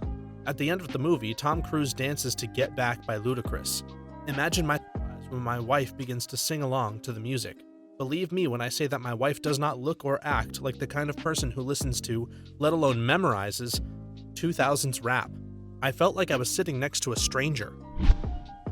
I hid the fact that I owned my own house for a few weeks during the beginning stages until I really couldn't anymore. The last guy I dated said it was intimidating that I owned my own car at 23, so I didn't want to scare this one off by telling him I owned my own house at 25. He admitted later that it was intimidating. We're still together, so I guess it wasn't a huge deal. Do you mean to tell me you're a responsible, independent adult who can pay the bills? That's far more encouraging than it is intimidating, to me anyway. I was the SO hiding a secret. My now wife didn't know for the longest time that I didn't like soccer or football. When I first met her, she noticed that I came to class wearing 2 different soccer jerseys and thought I must have been a fan. They were both gifts from friends and fam who traveled overseas. She first approached me and tried to strike up a conversation about it. Whenever she brought it up, I tried to play it off like I watched a lot, because that seemed to be one of the things that she liked about me. The charade was up one day when I didn't know what the World Cup was and that it was currently on. Still not a true-born fan, but I make a point of watching it with her when the World Cup is on, and cheering for her team. His wife of 15 years and his new girlfriend. Quite the talented man. I can't even hide my favorite snacks from my girlfriend. How does anyone hide 2 relationships? Carefully. She doesn't like Star Wars. To be fair, she didn't know till I had her watch A New Hope and The Empire Strikes Back. She doesn't even want to watch Return of the Jedi. What myth has been debunked many times, but people still believe in it? Scientists can't explain why bumblebees are able to fly. That's a myth. In the 1930s, 2 French scientists wrote that the fixed-wing lift equations don't seem to work for bees. All that means is that bee flight isn't a fixed wing, but there are other ways for things to fly. In 1996, scientists determined that insect wings flap so quickly that they generate vortices, which in turn provide enough lift to keep them airborne. So this myth came about because scientists in the 1930s saying, "We tried one of the many ways to explain bee flight, and that didn't work." It was debunked 21 years ago, and yet it was still prominently featured in Bee Movie, and Dairy Queen and Wendy's currently features the myth in an ad campaign. My favorite rebuttal to "the flight of the bumblebee defies the laws of aerodynamics" is "nothing that flies defies the laws of aerodynamics." Oh man, one time I had a history teacher tell the class that according to the laws of physics, helicopters shouldn't be able to fly. I said that if that were true, then they wouldn't fly, and they wouldn't have been designed that way in the first place. He argued with me for a while before saying we had to get back to the topic. I was mad. Throwing rice at a wedding kills birds. I heard this one last month. Rice farmers dearly wish that eating rice would kill birds. The reason our local church states it doesn't want people throwing rice is that rice attracts birds, who then produce feathers and feces and makes cleaning the grounds harder for the 82-year-old groundskeeper. My guess is that's probably the reason everywhere. Then wedding planners need to get their crap together. I heard many times, throw bird seed instead of rice because rice is bad for the birds. That we only use 10% of our brain. We don't use all of it at the same time, sure, but it all gets used. People who use 100% of their brains at the same time aren't using psychic powers. They are having seizures. A funny comparison I've heard is that traffic lights only use 33.3% of their lights. Imagine how efficient traffic would be if they used 100%. That goldfish have a 5-second memory. Mythbusters even trained a goldfish to do an obstacle course by memory. And someone who I forgot the name of trained a fish to remember when it was lunchtime and pressed a button to get food. The guy who took the Loch Ness photo admitted like 20 years ago that it was fake. They used an old toy. He told people to their faces and people still believe in it, apparently. It's because the Illuminati got to him trying to cover it up. That you can see the Great Wall of China from space. It's not that tall or wide, and it's gray so it doesn't stand out. If you could view the Great Wall from space, you'd be able to see highways as well. It's pretty stupid to say that it's the only man-made thing you can see from space when you can see most major cities from space. That cracking your knuckles gives you arthritis. My mom says cracking your knuckles is bad for you, not because it'll do anything directly, but because she'll smack you for making the sound. Camels don't carry water in their humps. Their humps are made of fat, which is primarily for use in the desert as an emergency food store if they can't find any, and collected in one spot so that it minimizes the insulating effect a layer of fat would normally have. Instead, they have adapted to lose much less water on a daily basis, as well as having a number of adaptations that allow them to withstand the effects of dehydration. Examples of this are their kidney and intestines, which effectively recycle as much water as possible, as well as oval red blood cells, which allow for easy blood flow even when dehydrated. They also rarely sweat and can moderate their own body temperature to help with this. Their nostrils have even adapted in such a way as to trap the water vapor that would normally be lost by breathing. While I'm at it, they don't spit in the traditional sense, either. It's more like cud that they spit up and sling in every direction to get people to back off, so basically vomit. It's not as precise as one would think. I had assumed that storing water in their hump was a known myth by now, but nevertheless I find myself having to tell families at my zoo on an almost daily basis about both of these facts. But half of my job is teaching, so I am glad to help dispel myths about the animals I work with. Liars will avert their eyes from you. The truth is that liars are more likely to look you in the eye than a person who's honest. Actually, pretty much everything we believe about lying is wrong. People are horrible lie detectors, and what we're trained to look for, outside of law enforcement, tends to be factually wrong. Humans are horrible lie detectors. Lie detectors are horrible lie detectors. I think I should lie more. The trick to being a good liar is to get caught in the small lies so people think you're a bad liar. Oh man, Korea and their fans. An extremely surprising amount of people in Korea believe that if you sleep with your fan on, it will chop up the oxygen molecules and you will suffocate. When I say a surprising number of people, I don't mean like people in America with the moon landings or things like that. It's a genuine fear for a lot of people. Parents will get angry at their children for doing this. The belief is that if the Earth were just 10 feet closer or farther to or from the sun, it would be uninhabitable.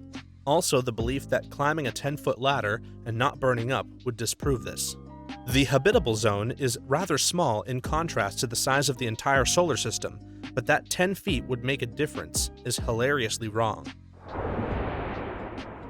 My yoga instructor recently informed the class we would be working on grounding techniques because the Earth started spinning faster than it used to, which is causing a lot of stress for everyone. I feel like telling your students this might stress them out more. Well, if we're stressing them out, then clearly we now have an opportunity to relieve it. That Einstein had average scores on his tests in high school. He had a score of 6 on most of the subjects, which for Germany at that time was the highest score. Small correction, in Germany a 6 is the lowest score. Einstein lived and went to school in Switzerland at the time though, where it is the exact opposite. And thus how the origin of the myth that Einstein failed math begins. Blood is blue in your body. All you need is copper poisoning. The myth that being fired for something you said is always a violation of a freedom of speech. I really wish people could get it through their head that the First Amendment protects you from the government, not your neighbors, boss, or that guy that has a different view than you, etc. And only in the US, and definitely not on the internet. The myth that lightning never strikes twice in the same spot. In fact, it does. The entire point of a lightning rod is that lightning strikes it repeatedly instead of other points. No, you see, once lightning strikes a lightning rod, it will never be struck again, thus protecting the building. Waking sleepwalkers harms them. Doesn't harm me, there's a chance I'll harm you. I was just always labeled as a lucid sleepwalker growing up until I had a sleep study done in my mid-20s. Turns out I have a nasty case of apnea and I wasn't dreaming. I was so deprived of oxygen I was hallucinating.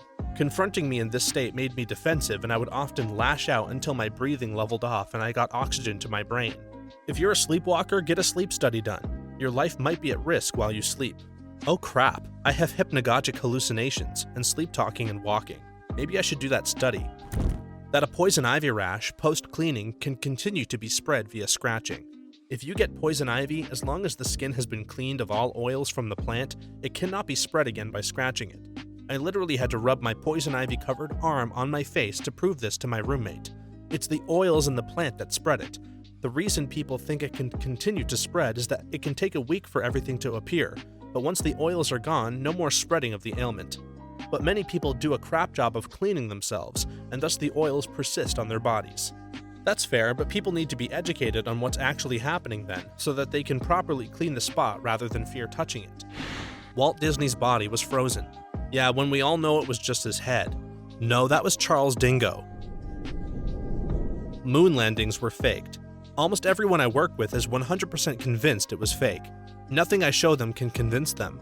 I think a big argument for the moon landing is the Russians. They were trying to beat the Americans to put a man on the moon first. If there was even the slightest chance that the Americans faked the whole thing, the Russians wouldn't have admitted the Americans were the first on the moon, and tried like hell to prove otherwise. Sugar makes kids hyper. I blame birthday parties for this myth.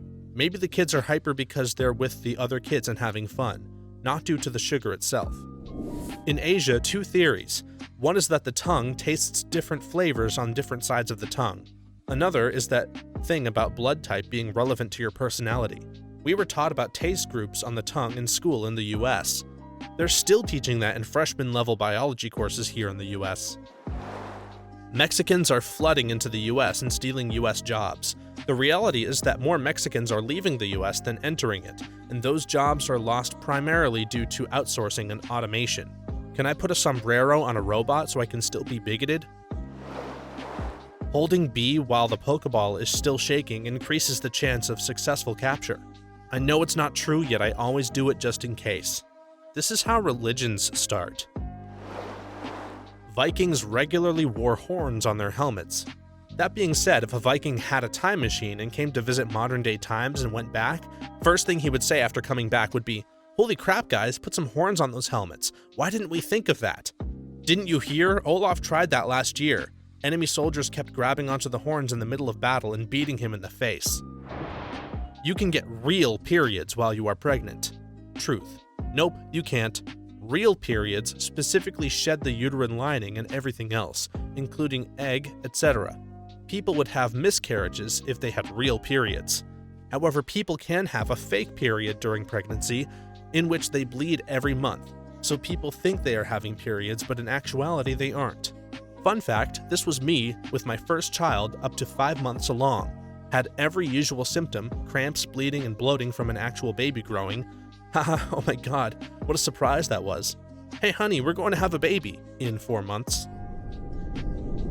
Left-brained people are more logical and right-brained people are more creative.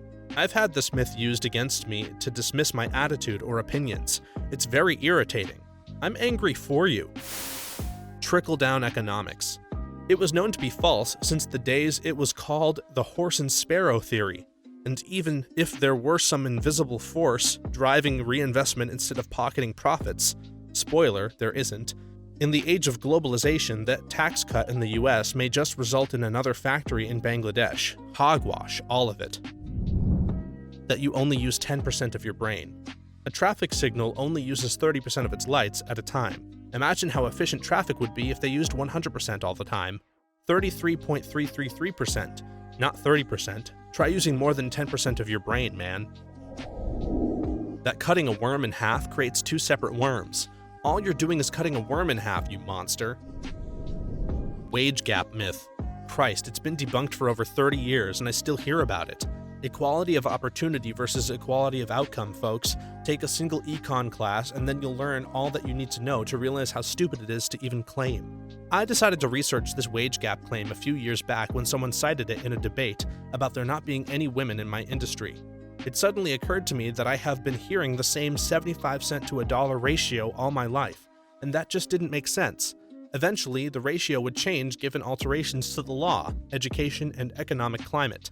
So I look it up and find that it's not true in almost every case.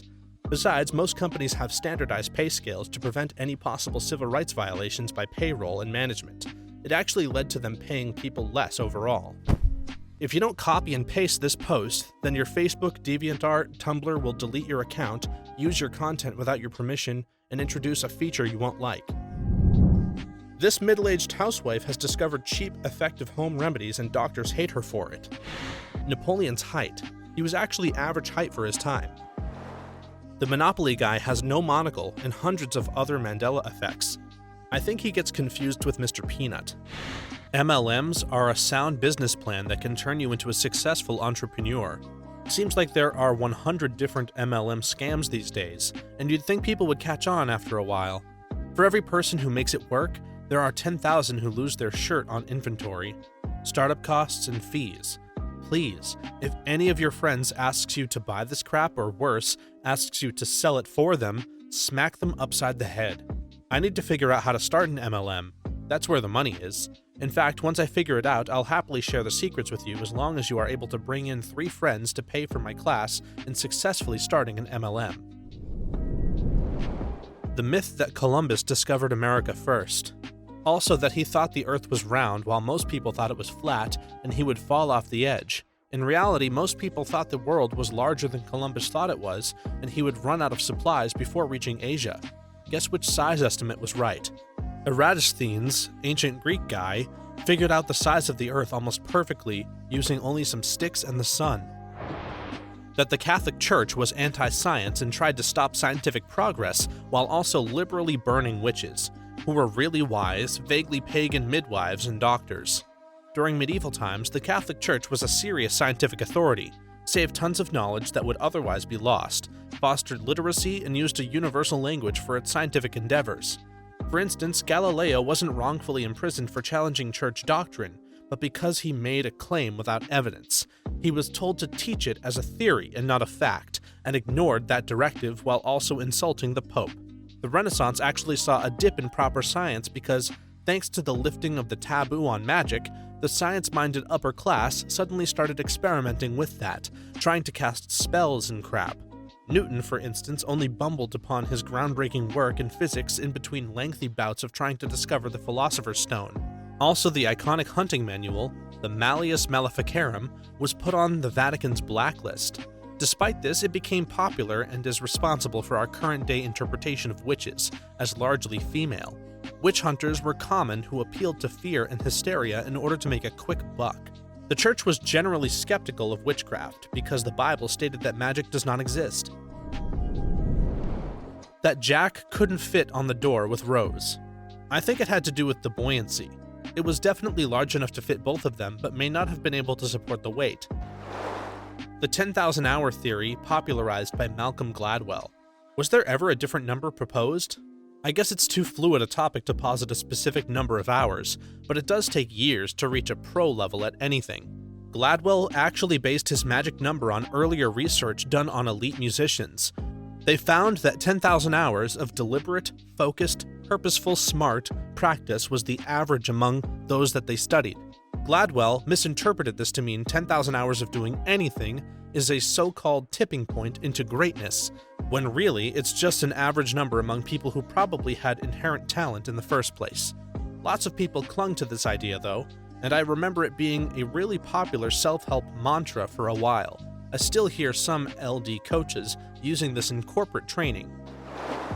That using a cell phone at a gas station is going to make the whole place blow up, when in fact you can even drop your phone into gasoline and nothing will happen, unless it's a Note 7. That standing too close to or looking in the window of a microwave will radiate your brain and/or give you cancer. Really, no one mentioned this? Am I the only person who runs into these people constantly? That urine is sterile. Some dude back in like 1800 said that he couldn't grow bacteria from a urine sample, and even though everybody since has been able to, the myth that urine is sterile carries on. Nurse here, actually a normal urine sample obtained by clean catch will not grow any bacteria when cultured for 48 hours.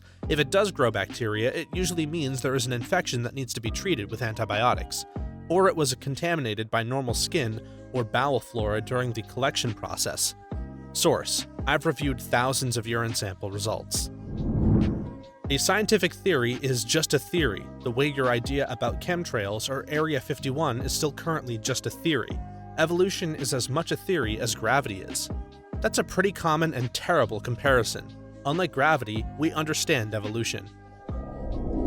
Firm handshake is a good way to judge someone's character. Alpha and beta wolves. Wolf packs are usually just family units. A mated pair and their offspring stick around for a period of time. A few years. It varies for each. Each year, the mated pair has more offspring, so various aged children hunt with their parents until they decide to go off and create their own family. The whole alpha-beta thing came by from studying wolves in captivity, which has a completely different and forced social dynamic than the wild, and was one researcher who came up on it, but everyone else latched onto it. The wage gap. Nobody says that women get less money per hour than a man for doing the same work. It's implied heavily, but that's not what the statistic says. It's all working women versus all working men. Widespread voter fraud. Stop buying into this. Please just stop.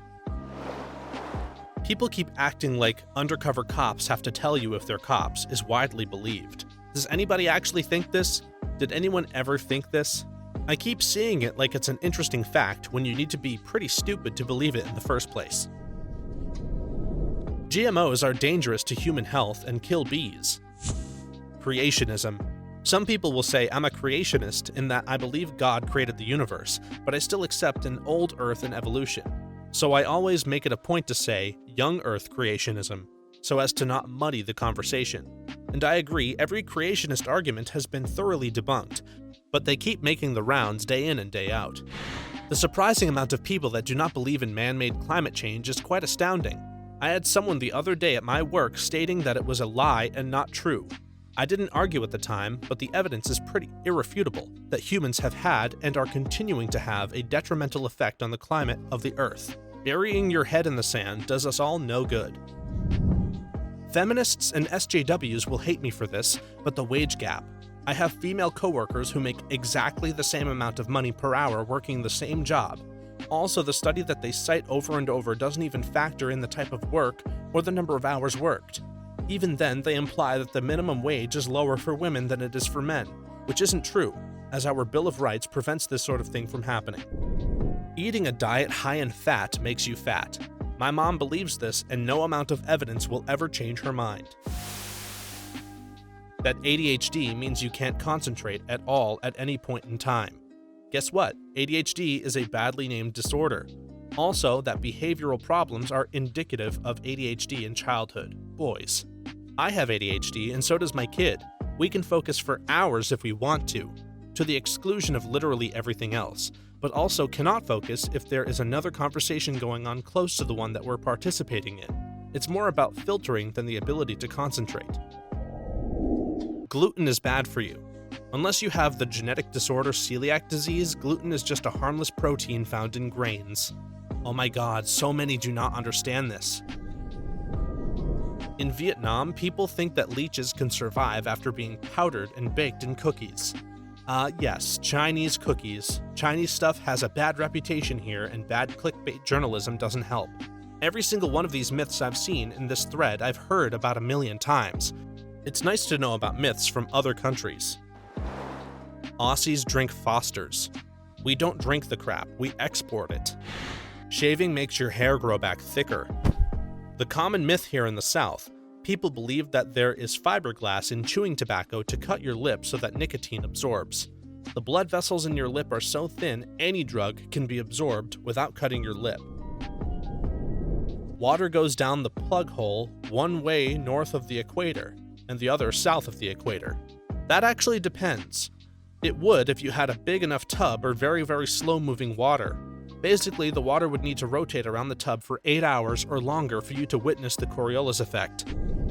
You should drink 8 glasses of water a day. But I saw it on Dr. Oz. I swear, he can tell people to eat chalk and it will be good. People will believe it. Airborne was sued for the lies that they told. Razor blades in apples and poisoned Halloween candy. The former never happened. The latter was a parent deliberately poisoning their own child for the life insurance money. Strangers do not hand out tainted candy on Halloween. Your kid is missing out on their childhood because you're a paranoid suburban asshole. So stop being a paranoid suburban asshole. Or the BS handing out meth, LSD, and ecstasy. Hey Bill, you know what would be hilarious? What's that, Chuck? What if we gave kids hundreds of dollars in drugs with no profit to us? Seems reasonable. This one is hilarious. In what backwards bizarro world are drugs handed out for free? Like, point me to the house handing out free ecstasy on Halloween, please? I'm surprised this has not been said yet. You cannot get a cold or flu from being cold outside. From my understanding, it's because people stay closer together in the winter. Learned that one from Myth, Lies, and Downright Stupidity by John Stossel. That everyone is born a blank slate and everything about our personalities is from the environment. I've heard both. 100% of your personality is either genes or the environment. Obviously, it's both. You are right about this. It's about half and half. Our genes give us a plan for our personalities, but our environment can accept or change that plan.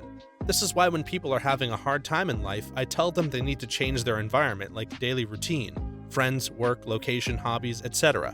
Change only happens when you create a change. You can't do the same things and expect a new result. gluten-free diets are healthier, or that some people who do not have celiac disease think they're sensitive to gluten. On the other hand, if you're actually avoiding gluten by not eating things that have gluten in them, you are pretty likely to lose weight. Low-carb diets are pretty effective for many people. Even getting your carbs from fruit and vegetables is really healthy. However, if you're avoiding gluten by consuming gluten-free versions of normally wheat-based things, you're lying to yourself. Gluten-free bread is terrible tasting and just as bad for you as wheat bread. Babies take calcium out of a pregnant woman's teeth. Therefore, the teeth decay and/or break. False. Most pregnant women have morning sickness and don't do anything to stop the acid erosion after puking up stomach acid most days. That's the biggest cause for concern. Women also tend to have drastic diet changes. So if you're pregnant and vomiting, don't immediately brush. Go for a mix of baking soda and water. Swish to neutralize acids. Acid erosion isn't done the second that you're done puking. It's usually working 30 minutes post-acid introduction. Keep that in mind when you're sipping on your sugary drinks also. Source: licensed dental hygienist. People say IQ tests prove intelligence. It's always the people who claim they have a high IQ who make the stupid choices. What was your most awkward, haha, oh wait, you're serious? Moment. An old roommate wanted me to start paying more in rent because he was trying to save up to buy himself a house. Still in the crappy roommate vein of things, I had a roommate who demanded that I pay more in rent, utilities, and general supplies because he opened a pay stub that I had sitting in a pile of bills on the kitchen table and realized that I made 3 times the amount that he did. I was doing him a favor by letting him live in the apartment. Ended up kicking him out, and now I have the entire place to myself. LOL. Also, my name was the only one on the lease, so sucks to suck, I guess. That's quite hilarious. I asked a coworker what his son's name was, and he answered Legolas. After 2 seconds of laughing, I realized he wasn't laughing, and his son is actually named Legolas. My best friend named her son Slevin. I laughed until I realized she was serious. Poor kid. What kind of nicknames will he have? Slev? Slevy? Vin? I don't know. When I was in middle school, there was a period of a few weeks when kids would fake seizures to get a laugh. It was the hip thing to do. So I was at the mall toy store one day and came around the corner of an aisle and saw a kid a little younger than me on the ground absolutely killing it. I delightfully shouted, "Dude, you are good!" I'll never forget his parents' faces when I looked up and figured out what was really happening. I was in the 4th grade when one of my classmates had a legit seizure. Only his closest friend knew he ever had them at all, and he happened to be in the class with us. This dude was a huge class clown, always trying to get a laugh, but was generally a really nice person. Of course, he's up at the blackboard.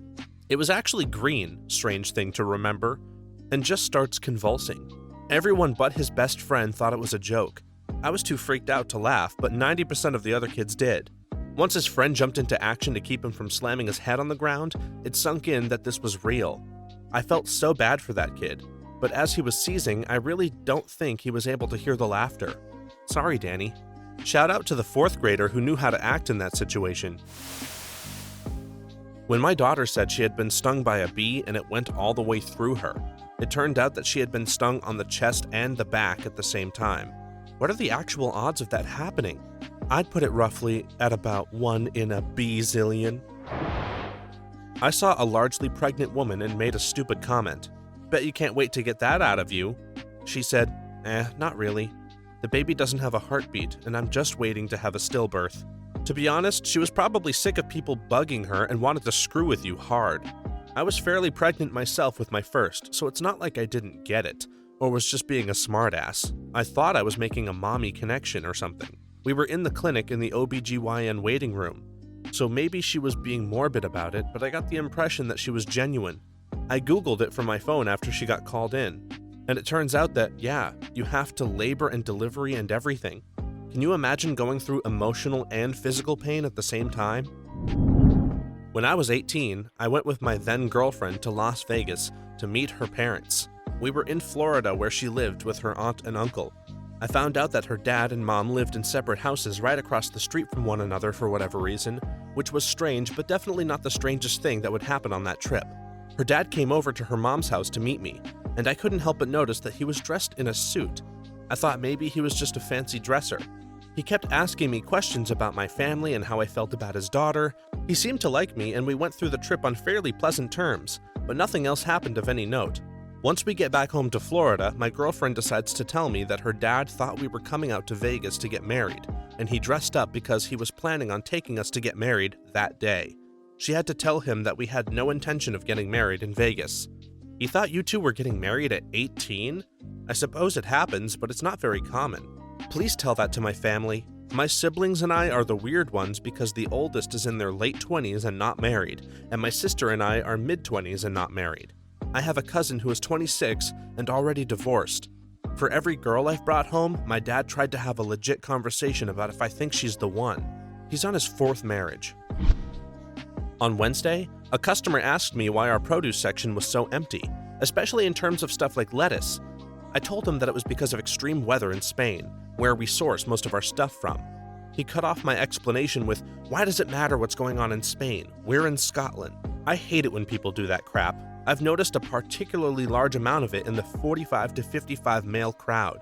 Seems to really decline before and after.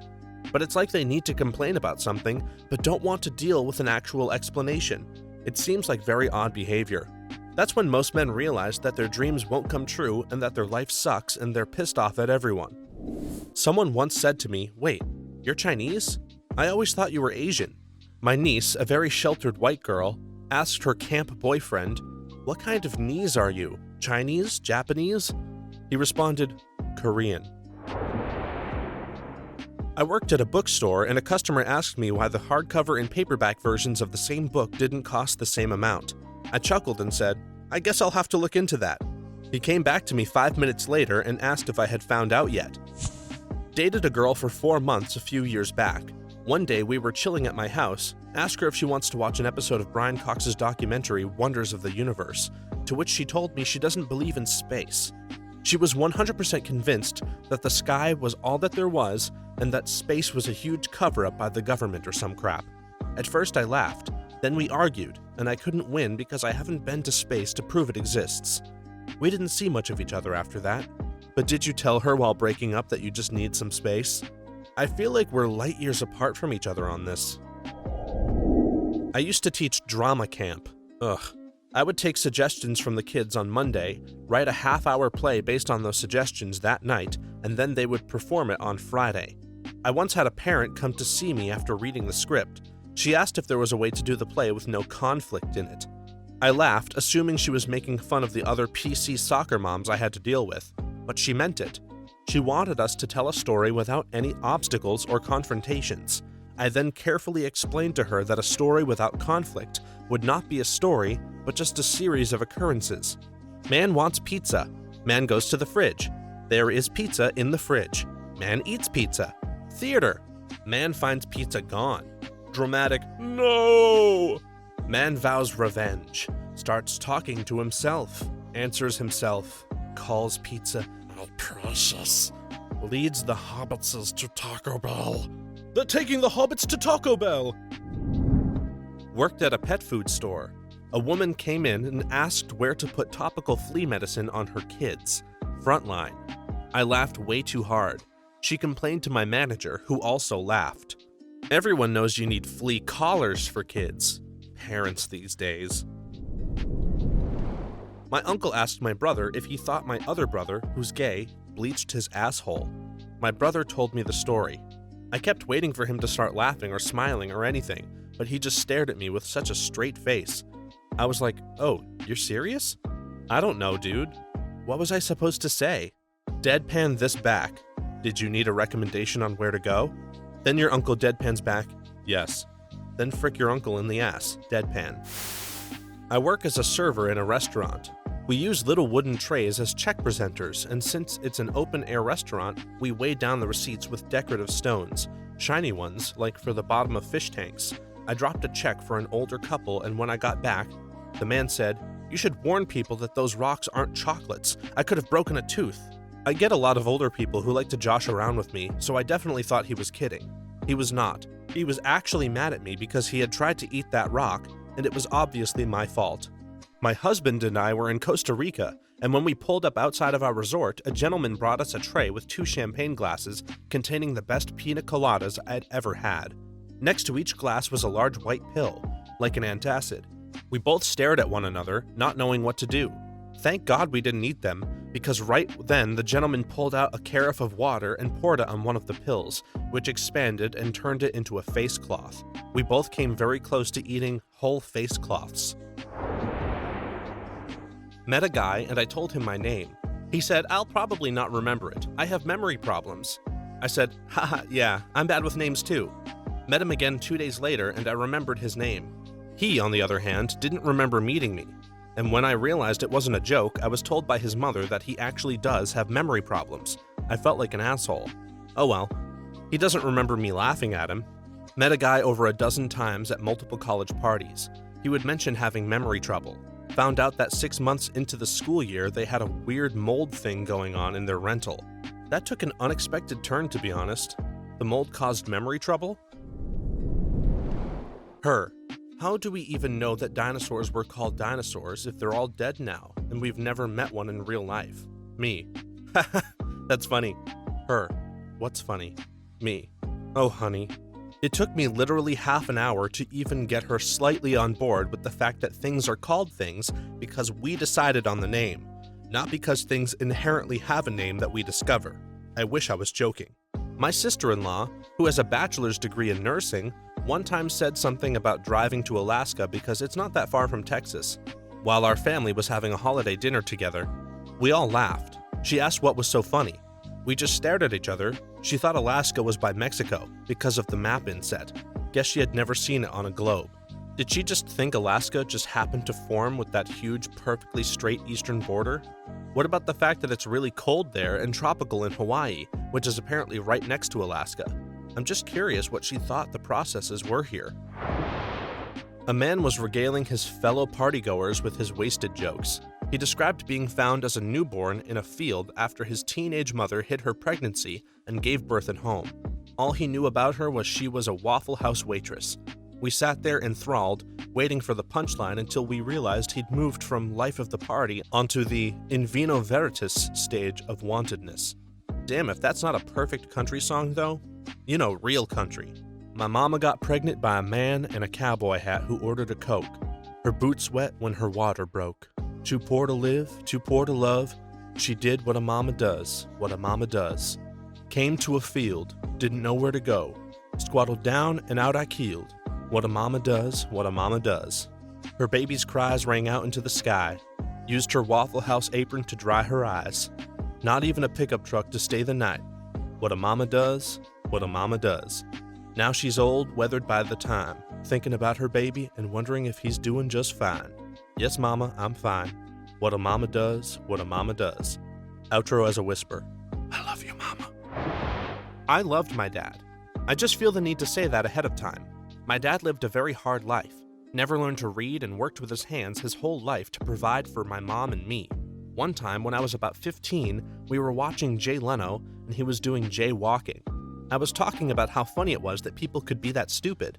I said, "Can you believe there are really people in America who don't know how many stars are on the American flag?" My dad kind of chuckled and then said, "There are 52, right?" I cracked up, thinking it was a joke, and then I finally stopped to see the look on his face and realized he was serious. I felt like an absolute jerk because I knew he was hurt, but I just really never imagined he was serious. I learned a pretty important lesson that day about judging people and being careful what you say that might hurt someone. My brother and family were here on the 4th of July. I showed my SIL the video of Jimmy Kimmel where they asked people on the street to explain why they celebrate that holiday. I was dying laughing at their answers. Then she says, "So why do we celebrate it?" I was floored. I also felt like total crap. The answer, of course, is that we pretend that's the day the Declaration of Independence was signed, even though it isn't. A coworker mentioned that she thought milk was too rich, so she poured herself a glass of water and added 2 of those little cups of non-dairy creamer. This was almost 2 years ago, and I still don't know what to think. At my aunt's house, they drink their milk with ice. I've seen this happen for over 15 years and still cannot get over how strange it is. I was a waiter, and the guy said his wife wanted to take me home. I've never heard of anything like that before. I'm a gay man, and this has happened to me more than once. The first time was when I was 22 in a bar in Mexico City, and I had to walk the fine line of telling a larger, older, and more threatening guy that yes, his wife was hot enough to bang. But no, I personally wasn't going to bang her due to other plans. I got crabs that very night from a guy who I picked up in the subway. It was nearly Christmas. I was at a Kobe steakhouse, teppanyaki, like Benihana's. And as always, it was the birthday of a girl across the table. She was there with her mom and probably a good friend. Anyway, once the table realized it was her birthday, we all wished her a good day. She asked me how old I thought she was. If I were putting money on it, I would have said 13, but I figured she'd feel good if I thought she was a bit older, so I guessed 16. She got mad and said, "No, I'm 20. I laughed. She didn't. Then I realized she was serious. Now every time my friends and I go to Kobe Steakhouse, we bring it up. I know how she feels. I'm 28, and I got carded last month to prove I'm over 13. It's pretty irritating sometimes. Usually it gives me a laugh. I also sound very young, which doesn't help. I met a guy who's studying engineering with me, and he mentioned to me that he's part of the Flat Earth Society. I laughed at first, but he didn't laugh with me. We ended up having an hour-long debate. No matter what I said, he wouldn't believe me, and I learned that he believed in almost every conspiracy theory out there. We're still friends, but we don't mention politics or anything like that anymore. He's also a Trump supporter, despite the fact that we live in South Africa. How did he study physics? Gravitation is solely based on spherical planets. First day on a new job, my boss was discussing standard office policies. He said, "And I'd like to point out that we have an open door policy here." I said, "Oh great, so if I have a problem I can come to you?" He said, "No, I mean keep your office door open at all times." Oh. I think that's an annoying policy. Sometimes I just work better and can concentrate with my office door shut. I would see how it would be bad if that was the norm, but I don't think it should be a rule. On a related note, Susan Cain's book Quiet, The Power of Introverts in a World That Can't Stop Talking should be a mandatory read for all bosses, and I say that as a boss. I really don't like that kind of attitude. I wish I could be judged on the work I do and not how much it looks like I'm working. It's alright though, I guess, because I can be lazy as frick as long as it looks like I'm working, so it all works out for me. I posted this before, but I was on a first date with a guy I met at work, and things are going good till his phone starts ringing and he tells me to be quiet because it was his wife. So how'd the rest of the date go? They're getting married on Tuesday. Hanging out in a bar in downtown Nashville, play wingman to my buddy and fend off the advances of a very large-waisted girl who thinks I'm more attractive because I'm married. I make small talk with a tall, lanky younger dude who says he's in town to play bass for some various bands. We talk about life in between songs. He tells me about being recently married, and we talk about our wives for a few minutes. After a long silence, he stares off in the distance and says, "Well, time to get this ring off and find somebody to screw, am I right?" It was at this point that I realized how wasted the kid was, and I spent the next 30 minutes explaining to him that no, being in a different zip code didn't count as a legitimate reason to cheat on your wife. After my sister-in-law had her son, she had a lot of trouble with her weight. She was big, and always saying how hard it was to have a baby, never again, etc., etc., and the weight kept piling on. She must have reached nearly 18 stone, about 250 pounds. Due to holidays, work, and other reasons, my husband and I ended up not seeing her for quite a few months. When we did all meet up again, she said, with the flattest tone of voice, "I'm going to have another baby." I burst out laughing because since her son was born, all she would say is that she would never have another. She never wanted any more kids. "No, I really am," she says. "I'll believe that when I see it," says I. "So when are you having this baby then?" "In 3 months. Ah, oh dear. My mother-in-law compounded the awkwardness by saying, "Well, didn't you notice the bump?" basically drawing even more attention to her weight. I still cringe thinking about it, and it was 4 years ago. It really is hard to tell if the woman is already carrying a lot of weight in her hips and midsection. My cousin was a rather large woman. I told her she was hardly showing. "What are you talking about? I'm huge!" I work in a pub, and the amount of times I've laughed at some old guy's racist jokes before realizing they weren't jokes is disappointing. That's why it's not super great to make or laugh at racist jokes anyways. For the people who are serious, you're just making them think it's fine. For the people who need to be concerned by those statements, they need to figure out if you actually agree or are joking, and it's pretty dangerous to mess that up. I own a small electronics design business, 30 employees. A part-time intern working 20 hours a week and making about $15 an hour came to me and said, "I have to cut my hours back to 10 a week, so I'll need for you to double my salary." Yeah, no, have a nice life. I love the logic. He probably still thinks you suck. when she said, "Please don't ask me out on another date," literally 10 minutes into the date. My best friend since kindergarten just announced that he's changing genders. When he told me, I thought he was making some elaborate joke with me, as he often does. I didn't buy it fully until he came over to my house and slept over. I woke up in the morning and he was in the bathroom. When he came out, he had on full makeup and a dress on. That was when I went, "Oh crap, you're serious." Still my best friend. I don't care what she does, as long as she's happy. She has nothing but my full support, and I've been helping her every day get a little bit better with her transition. Very sweet to see the pronouns change in your comment as she transitioned. My dad told me he didn't like gay people. I was gearing up to come out to him, and was testing the waters, so to speak, by raising the topic in conversation. I did not expect him to be against it, because he's pretty dang liberal on most other issues. I was going to come out to a female friend who I was so sure was cool. This would have been the first time I came out to someone who wasn't themselves LGBTQ. 10 seconds before I was going to tell her, she indicates to me to look at the woman sitting near us and tells me how she thought she looked like a lesbian and how she didn't like those people. I was so ready to come out before that statement, but that put me back in the closet for another year and a half. It was very well known in high school that I was gay. I can't remember the details, but my friend made a joke about it. My table of friends and I all laughed. The teacher walking by stopped and shouted, "Matthew, you can't call someone that, that's disgusting." We all just stared at her, and you could see in her face the slow realization.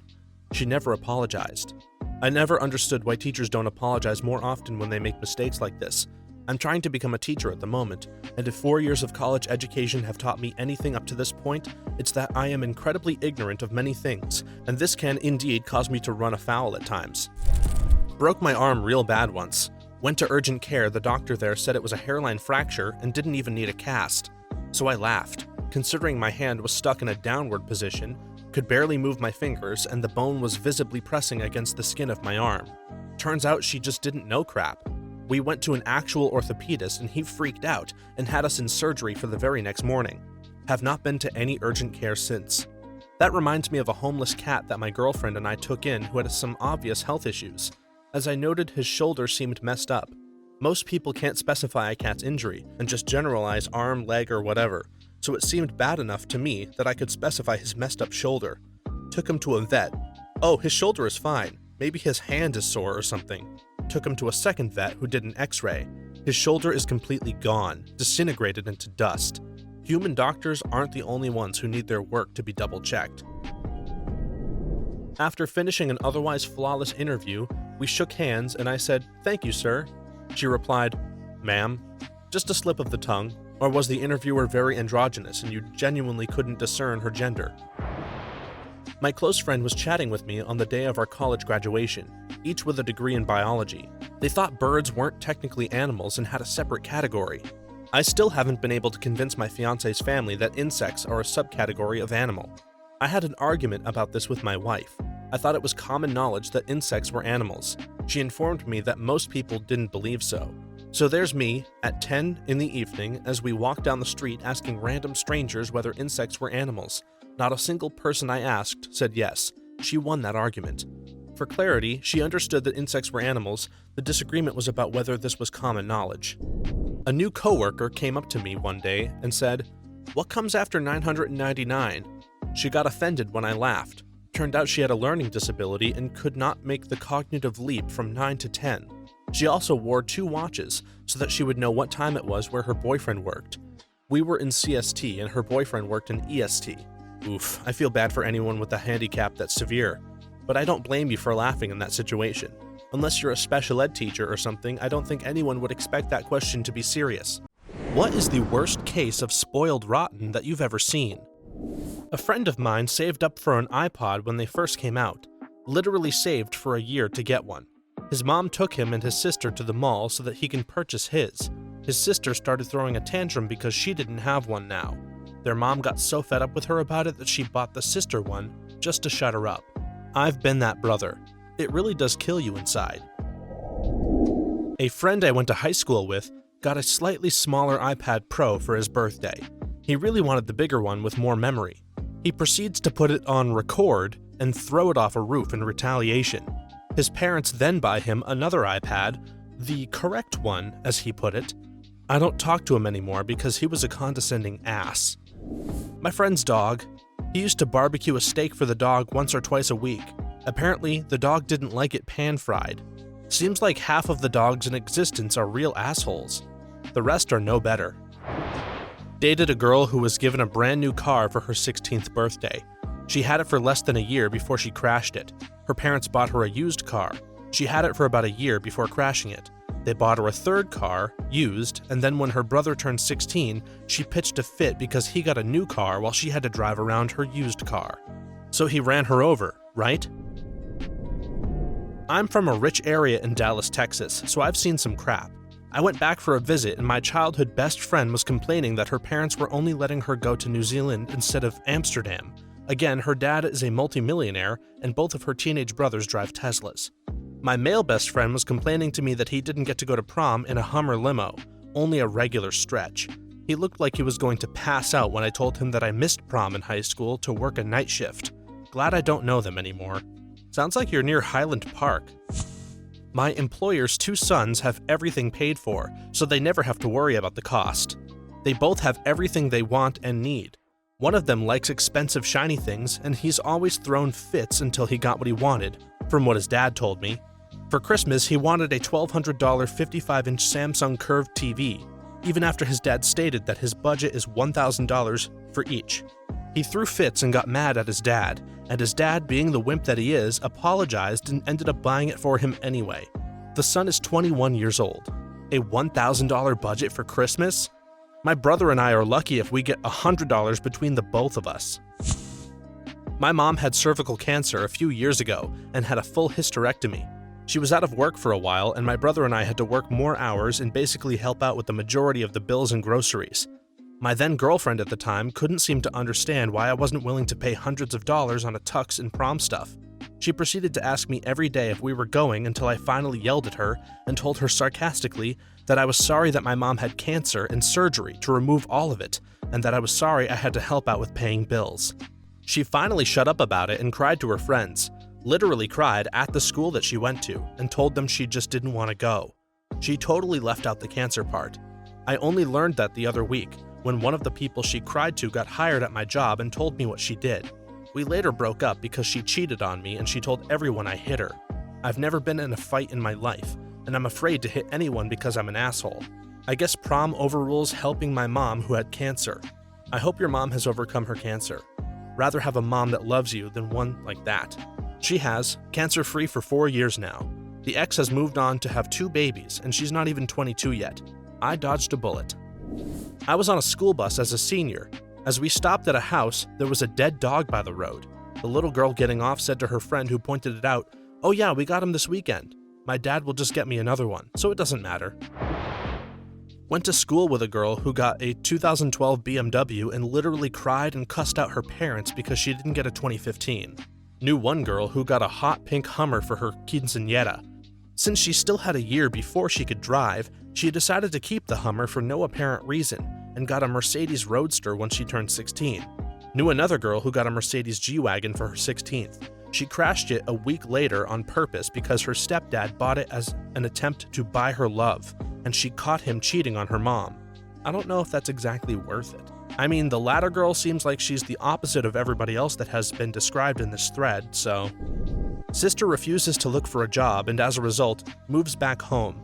She uses my parents' vehicle to drive around with her boyfriend and go to parties and crap. One day, there's a family emergency and the car is not in the driveway for her to use. She throws a tantrum, trashes the house, and runs away with her boyfriend. By the way, my sister's 22 years old. Ran away. 22 years old. So she moved out? Nah, moved away implies she isn't going to be back in a few days. A friend of mine is married to a very, very rich man. Old coal money or something. No one in the family has to work. They all just live off of investments. Anyway, she was crying one day because her mother-in-law was threatening to cut her husband's allowance, and he might have to get a job. I want to know what these people do all day.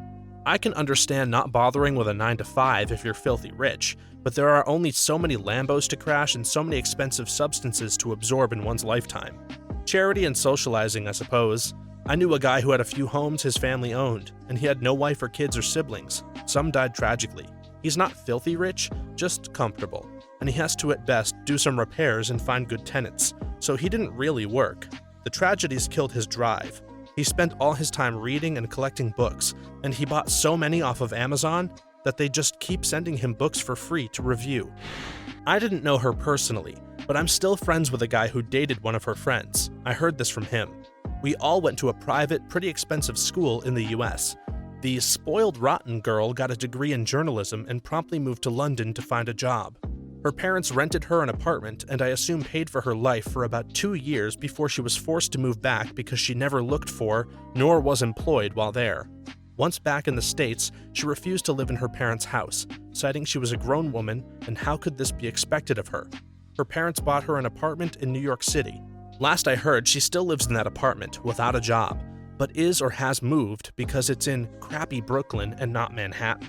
And my mom won't even buy me a gallon of milk. Sounds like you need a mom like the one in this story. This will probably get lost, but this is one of my favorite spoiled kid come-up-in stories ever. Had a friend, Don, who had 2 kids, a year apart in age. When his son turned 16, Don was ready to give him his pristine Volkswagen. Don really babied his cars, so this Jetta, though about 7 years old, was truly in like-new condition. A car that most normal 16-year-olds would be thrilled to have. I would have been thrilled to have it myself. So Don tells his son the plan, and his son goes, "Dad, I'm not driving that car. It's a 7-year-old Jetta. I need a new pickup truck." After taking a deep breath so he didn't throttle his son, Don simply said, "Well, then, I'll drive the Jetta for 1 more year and then give it to your sister when she's 16. If you want a new pickup truck, then you'll either have to ask your mother or buy one yourself." Now, Don and his kid's mother have been divorced for years, and through a series of bad choices, his ex-wife had barely 2 dimes to rub together. Don had gotten remarried to a woman who was very successful and wealthy as a business owner, so his son very mistakenly thought that Don and his current wife would foot the bill for whatever the son wanted. How very wrong he was. Fast forward a year, his daughter is very happily driving the Jetta, Don bought himself a brand new Mazda, his son has access to neither of them. In desperation, his son bought himself a crappy $800 beater just to get himself to and from work. Lesson learned, I hope. I applaud Don for sticking to his guns and teaching his kid not to be an entitled asshole at an early age. Good to see a story with some karma. In high school, 1987, this really pretty girl was about to turn 16, and her parents got her a full frame-up restored 65 Mustang. Wasn't what she wanted, so they got her a new Porsche 944. Not the only one at my school. It was customized with rims and upholstery and had her name embroidered on it.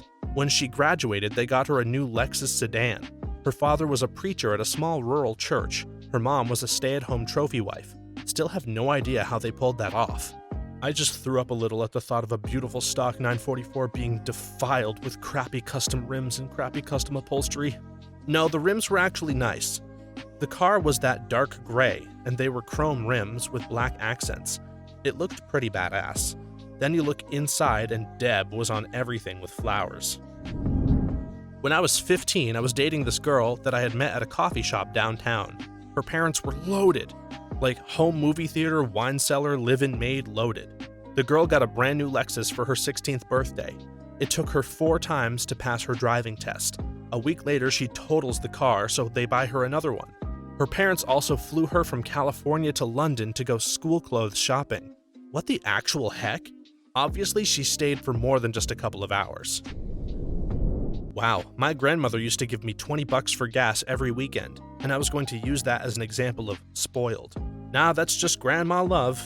I'm a grown woman with a career, husband, and child.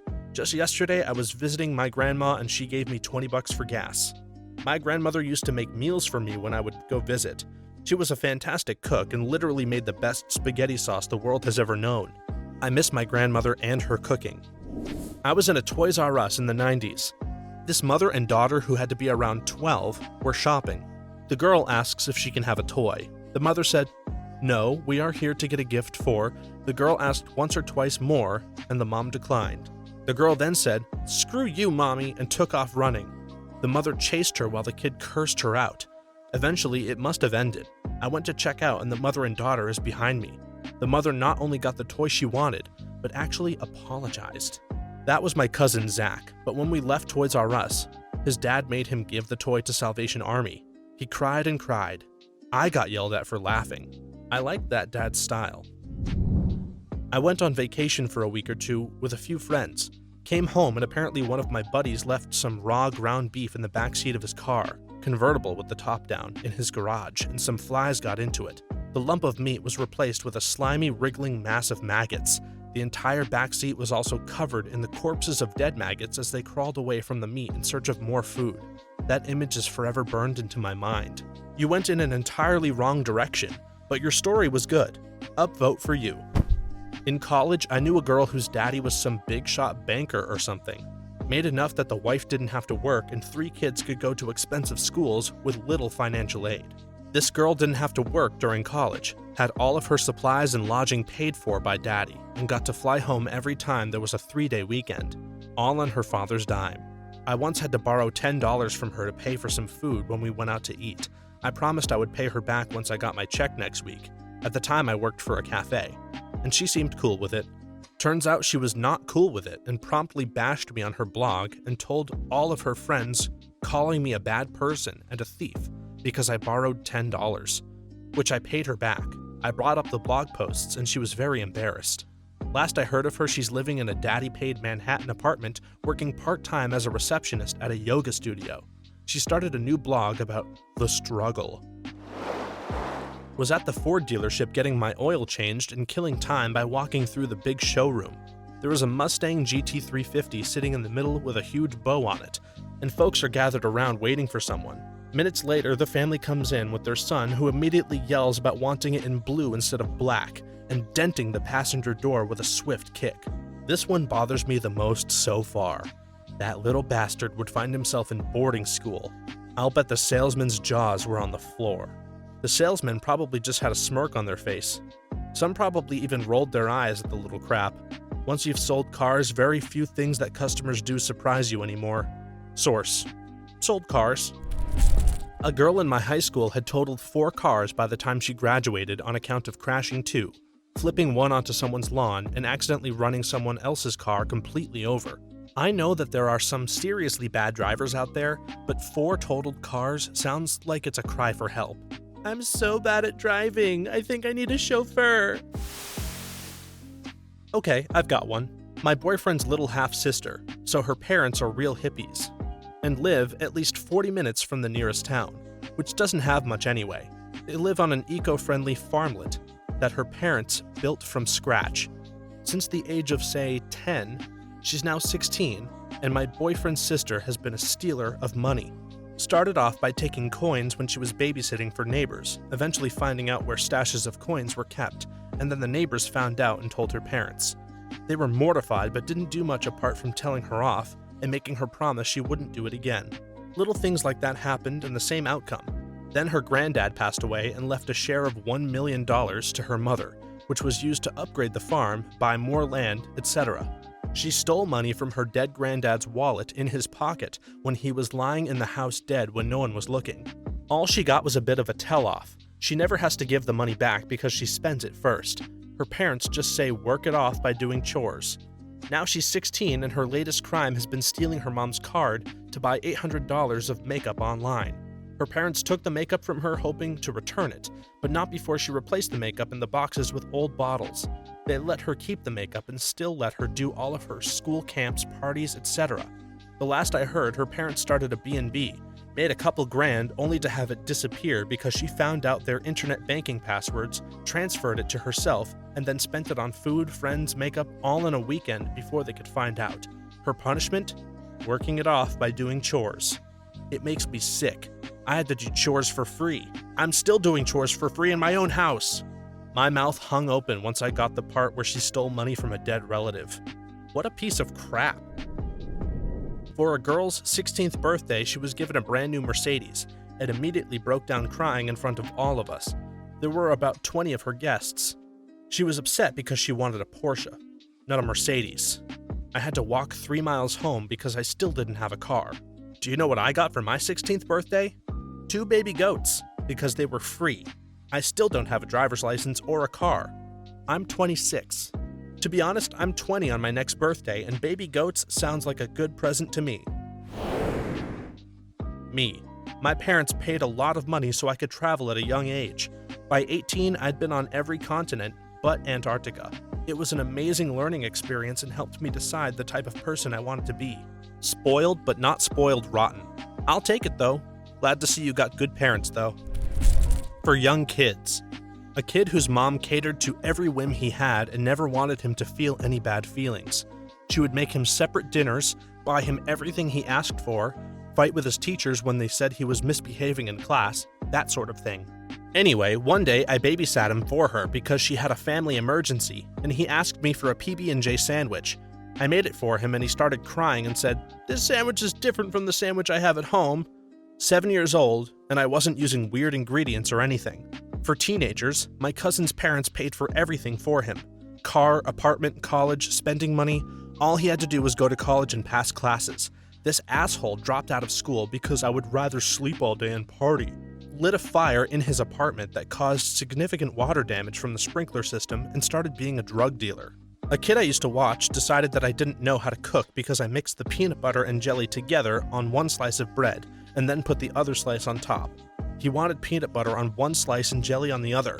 He was a bit of an ass anyway, but making food was such a pain. In his defense, you're a freaking monster for doing this. Peanut butter goes on one slice, jam on the other. I'm a rebel, a loner. I'm breaking the rules. I know a multi-millionaire chick, maybe 95 million in net worth. She's a friend of my ex-wife. We hang out with her on a semi-regular basis.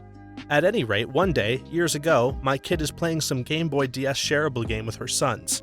It's a game that my kid has, her boys don't. They finally finish the game while the grown-ups are getting lit and eating way too much crab. One of her boys runs up to his room and asks, "Can we get this game? It's really fun." She says, "Oh, money's tight. Tell you what, put it on your Christmas list. That's only a couple of months away, okay?" "Okay." And with that, all the kids went downstairs to play whatever on whatever. I looked at her and said, "Money's tight?" She related the tale of how the kids have no idea that they have money. It was the way that she was raised. She didn't discover the money until she graduated from university. At first, she was mad because her college could have been so much easier with money. But a few months after graduation, she started thinking back on how pissed off she had been at the wealthy kids who had just bought their way out of every problem that came their way, and how disgusted she had been at the way that they lived their lives. She apologized to her dad and swore that she would raise her kids exactly the same way. She lives in a modest little house. Her boys wear sneakers until they destroy them.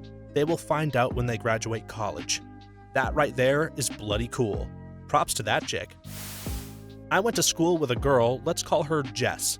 Jess is pretty spoiled, but really not much more so than most of my peers at our private school. What set Jess over the edge was when she turned 16. She got a brand new Lexus from her folks. The license plate read, HRH Jess. HRH stands for Her Royal Highness. Her car kept getting keyed. She never understood why. That's screwed up though. You never screw with someone's car, that crap's low. There's no way to defend your poor car in the parking lot. My boyfriend's sister has skirted the line of spoiled rotten, but for now, she's just spoiled. She throws fits the moment school and work get a little too challenging for her, like full-on screaming temper tantrums. Whenever she feels overwhelmed, her mom will spend hours doing her research homework and writing her papers for her. I would actually report this to the school if it wouldn't be blatantly obvious who did it. Her mom is an educator and should know better. She once had her boyfriend drive 4 hours out and another 4 back to come pick her up during a family trip because she didn't have a space private enough to focus on her schoolwork, even though we were all sharing rooms and dealing with the lack of space equally. Her mom ended up doing that schoolwork for her. Her parents even offered to give her the master bedroom to herself, which would have had 2 of us sleeping on the floor. I should mention that this girl is 22 and in college. She does have a sales job, which she surprisingly is really good at, which is why I think she still has hope of being a productive adult. Congrats on her mom for going back to college and getting a degree. When my brother broke off one of the rear-view mirrors of my father's nicest car 2 days before getting his license, driving illegally because he couldn't be bothered with the 5-minute walk to the store on a mild sunny day to get a can of soda, and then just put the car in the garage as if nothing happened, my parents bought him a brand new motorcycle so that he wouldn't be tempted to borrow the car anymore. I may have seen worse, but this was in my family, so. I went to a very expensive private school. Personally, I had a lot of scholarships going into it, where I wouldn't have to pay the $52K a year that they were humorously asking for. At the time, they had a very lax acceptance policy, but was considered a great school, which had the interesting result of attracting very rich kids who weren't interested in the school for its academics, but more for its parties and nightlife of the town or city it was in. In my dorm freshman year, there was a girl who was supposedly a descendant of the Versace SP family, or some sort. After seeing the money that she'd blow nonchalantly, I was inclined to believe it. Almost every weekend there'd be a knock on our door as she ran through the halls asking who was coming with her on a trip this weekend. She didn't mean her trip to the grocery store or even a trip home. She meant whatever trip she was planning around the world that weekend. Sometimes it was Paris, others it was Australia, Bali, wherever her little heart desired. She'd fly out to these exotic places for weekends. Not 3-day weekends, not holiday breaks, just your average Friday, Saturday, Sunday. And she would be gobsmacked and sometimes insulted when, after a moment of stunned silence, you tell her that you couldn't possibly go with her to Paris for 3 days, let alone afford a last-minute ticket to Paris. She literally just couldn't comprehend that a normal person couldn't afford those things. Oh, she also lived in the dorms because she was a freshman and you couldn't live off campus as a freshman, but she really lived off campus in what I would later find out to be a $4,000 a month apartment by herself with a house cleaner who'd come every day. She was the most detached from reality person I've ever met, and of course, she was drop-dead gorgeous. She'll probably never experience a hard time in her entire life, or have to work a single day. Oh, I'm sure she's already experienced plenty. I work at a youth center. We got donated a ton of new computers from a major telecommunications company in the area, and one day this little troll of a child is throwing a Rubik's Cube around and breaks a computer. His parents are made to pay for it, and he gets a PS4 for Christmas 3 weeks later. Why can't you hold him accountable for destruction of property? Is there some kind of loophole that they went through, or what? Thanks for watching until the end. If you have a similar story to these that you want to share with us, please leave it in the comments below. If you enjoyed this video, please leave us a like and subscribe. For more videos like this one right now, please stop by our channel. Thanks again, and see you next time.